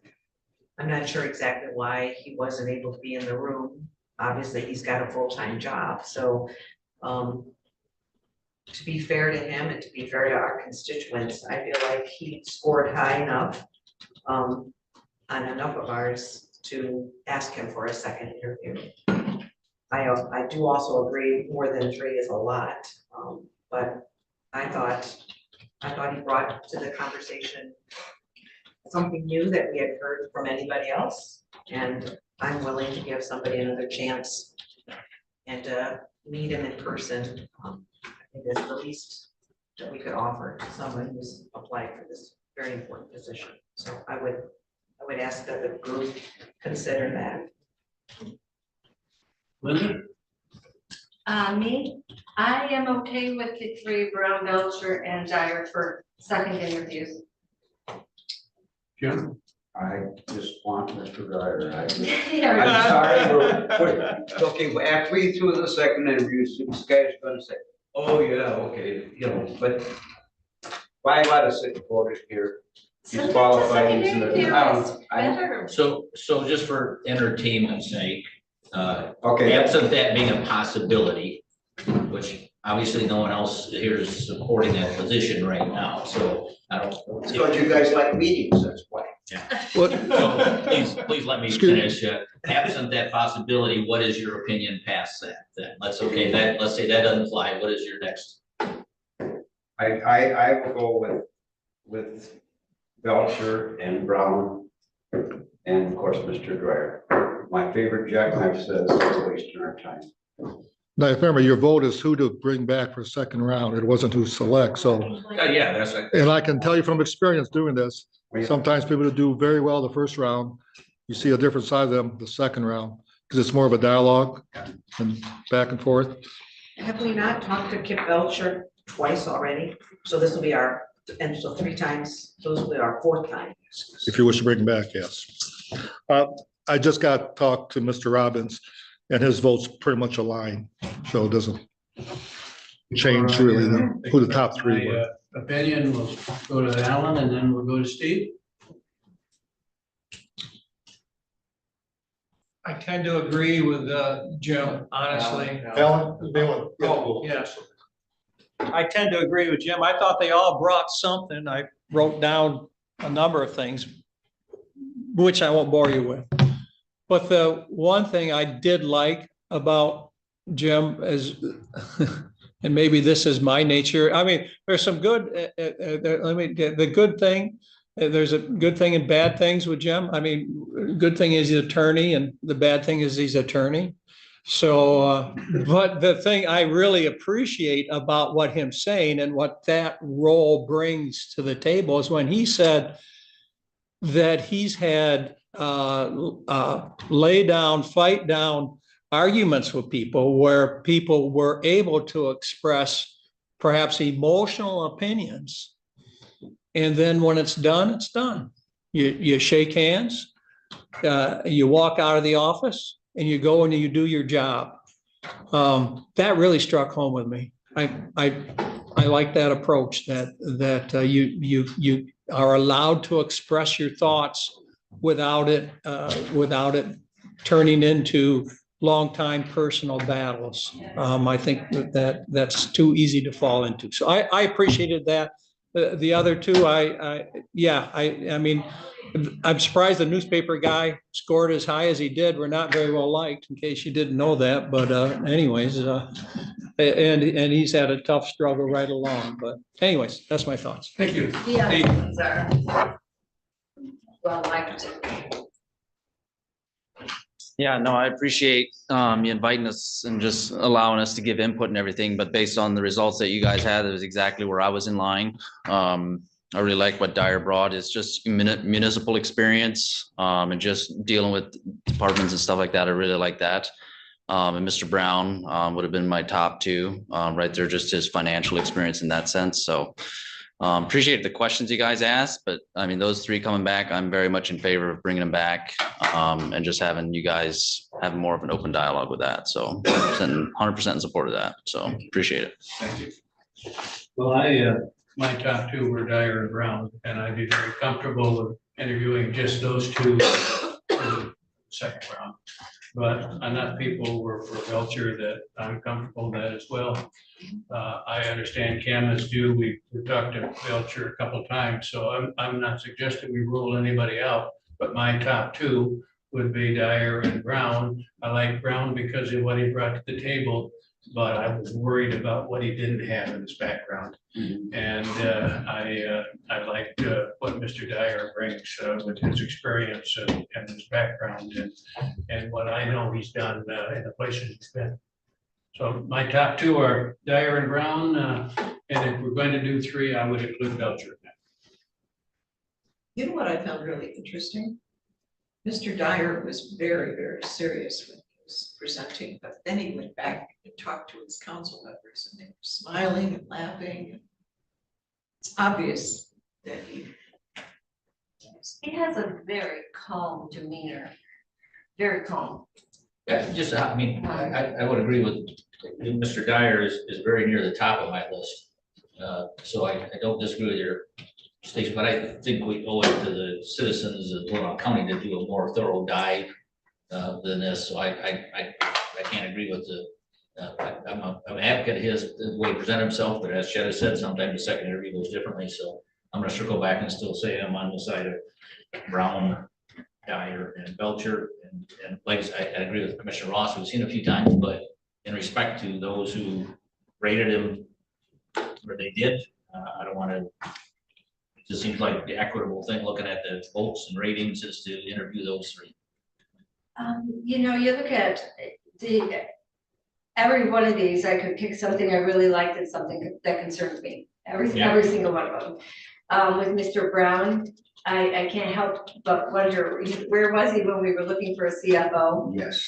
And now we've got a finance department in line. So I know we'll be looking at other questions, but that may be, one question for him will be how, with that being his, with that being in his blood, I know accountants and financial people, how will he separate himself from that? Which would be just strictly oversight to, being just administrator, and Chet's gonna laugh at being just administrator. So that would be, that is my only concern there. Kip, I really like Kip. He's very calm, I think it would be very, very, very easy to work with.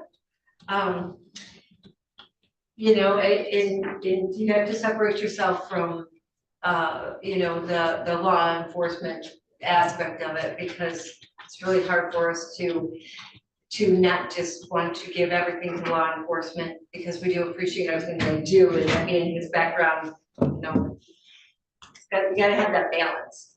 Balance is where I'm going. And I really like Brandon as well. I know him personally a bit, not real well, but I do know him personally, and I wish he had some municipal background. And I see him as one that he might be back here. I look at him as a young guy. He may be back here in 10 years, interviewing if he gets some experience in county government. I think he's a very viable candidate. If we were in the position of training administrator, I think he'd be a great one. Mr. Dyer, yeah, very, very, very calm, seems to understand the county, municipal end at least. County government might be a little bit of a learning curve, but that is what it is. I'd like to say that I really like Brandon too, and I know him a bit also. Mm-hmm. But he doesn't have the municipal experience, and we've tried taking somebody who didn't have that. It's a big learning curve. I think we need to not do that again. It's somebody who's going to be able to come in and just do the job. Anybody else? Kim? I agree, he doesn't on paper have any municipal county experience, but he's been at a level that has worked with every single county in the state of Michigan. So I think the learning curve for him, with all of our experience with him as a person, I don't think that would be a hindrance at all to him performing well for the residents of Leelanau County. I will insist that he be given another chance, but if I'm outvoted, accept that. But that's definitely my vote. Is this an actionable meeting? I Yes, mean, it is a Yes. special meeting, we can take it. So for the purposes of continuing the discussion, I would like to move that this board offer a second interview to Brown, Belcher, and Dyer. I'll second that. Further discussion? Roll call vote? Commissioner Rexroth, Yes. Commissioner Ross, No. Commissioner Wessel. Yes. Commissioner Allgaier, Yes. Commissioner Lautner, Yes. Commissioner O'Rourke, No. Told you what I wanted. four Still to passes. Now, in the interest of not chasing our second interview people away, let the minutes reflect why there was a no vote. Right? You mean that he wanted to hire today, which was an option. That is why I voted The no. two no votes today were not against any candidates. They were against the decision of this It's board. against the system, we're wasting time. Okay, the next question is when and what time? We tentatively picked December 12th and 13th as the dates. Early January. Buddy. Well, in all seriousness, you have to have a signed contract in place by December 31st, because if not, technically the next board could start the process all over again. And whoever you pick, this board can only give a one-year contract to. December 12th is fine with me. You said December 12th and 13th back in back in when we talked several months We don't ago. need, we don't need both. On my calendar. But if you do three, you could do it in one day. Yeah. Yeah, So the question is, what day and what time do you want to start? I would prefer the 13th, but I'm fine with either one. The 13th? I don't There's have just to something change about our selecting the next administrator on Friday the 13th. I'll have to change it. I don't normally, Around when you're going to be out of town. I would, yeah, either day works, but I hadn't thought about that. That sounds just ominous, Friday the 13th for that interview process. I'd go with Thursday if that's if it's available. Anybody not available at 9:30 on Thursday the 12th? I've got a 4 o'clock doctor's We'll appointment. be done. Oh, I think we'll be done. You should be, if you start Yeah, in by the morning. 3:30. 9:30, so maybe done at 10. December 12th. I assume you want the meet and greet with the staff also? Yes. And I think we're not gonna need long interview times, like, Are you gonna want to? we allow 45 minutes today? Before they come. Yeah, we're well, gonna allow Well, I 15? wouldn't start Well, the I was gonna talk about that, yeah. I wouldn't start the interviews until 10 o'clock. Well, they would have to do it You're diving in a little afterwards, deeper. yeah. Yeah, I think Yes. 15 minutes is So, short of what. She said 50. No. Well, I said 15, just I threw it out there. Yeah, I think that's a little too. Well, I'm just saying, I think we have our questions. if you want the staff to meet and greet, you probably should have them start at 9, the first interview at 10. Because if you want to give an hour, So the meeting starts at 10. 15 minutes sounds like really short amount of Yeah, time for a second interview. I mean, Half hour? if there's gonna be, if each of us are gonna ask a question. And that's at You least, may want to dig deep. yeah. Can we do it 45 minutes and we don't have to take the time? All right, I'm gonna limit the. So- Yes. 1 hour gap between, An hour. yeah, 1 hour gap between them, so you can have a little break in between. 1 at 10, 1 at 11, 1 at 12. And we- Remember last time you took an hour and a half for each one of them, so Yeah. people start talking, sometimes it extends, but okay, we'll go with an hour. And we had talked earlier about a meet and greet with the commissioner elects. But they can either do that or they can just attend the meeting. Well, they can come to the meet and greet with the staff. Last time, at least my experience, people kind of come and go. The people don't stay the whole hour, so people can come and just a few minutes, get to know them, leave if they wish. So It's our an meeting open starts process. at 10. Your meeting will start at 10 on December 12th. I'll schedule them and the meet and greet will be before the interviews. That way they can have a chance. Pardon me? 12 at 12. 12 at 12, yeah. Will this be a special session with the opportunity to offer if you so choose? Yes. Yeah, like today, okay, thank you. Then So- backup is Friday if we can't come to a decision. Yeah, you have the meeting. I'll do the background search on the 3 of them. Prior to that, I've done it twice before on 2 of them, so pretty easy for me to get, and you'll get that before the interview process. So the meeting will start on December 12th at what time? 10 a.m. That's the interview. I would say start the meeting at like 9:45. 9:45. Lauren went to prepare. She learned. Start the interviews at 10. And consistent with what we agreed to, we will allow Commissioner-elect input into that vote as well. I'm assuming they all will accept. If some reason they don't, I'll let you know right away. If not, I'll schedule them and get an email to all of you with the specific time. Any other business before we go to public comment?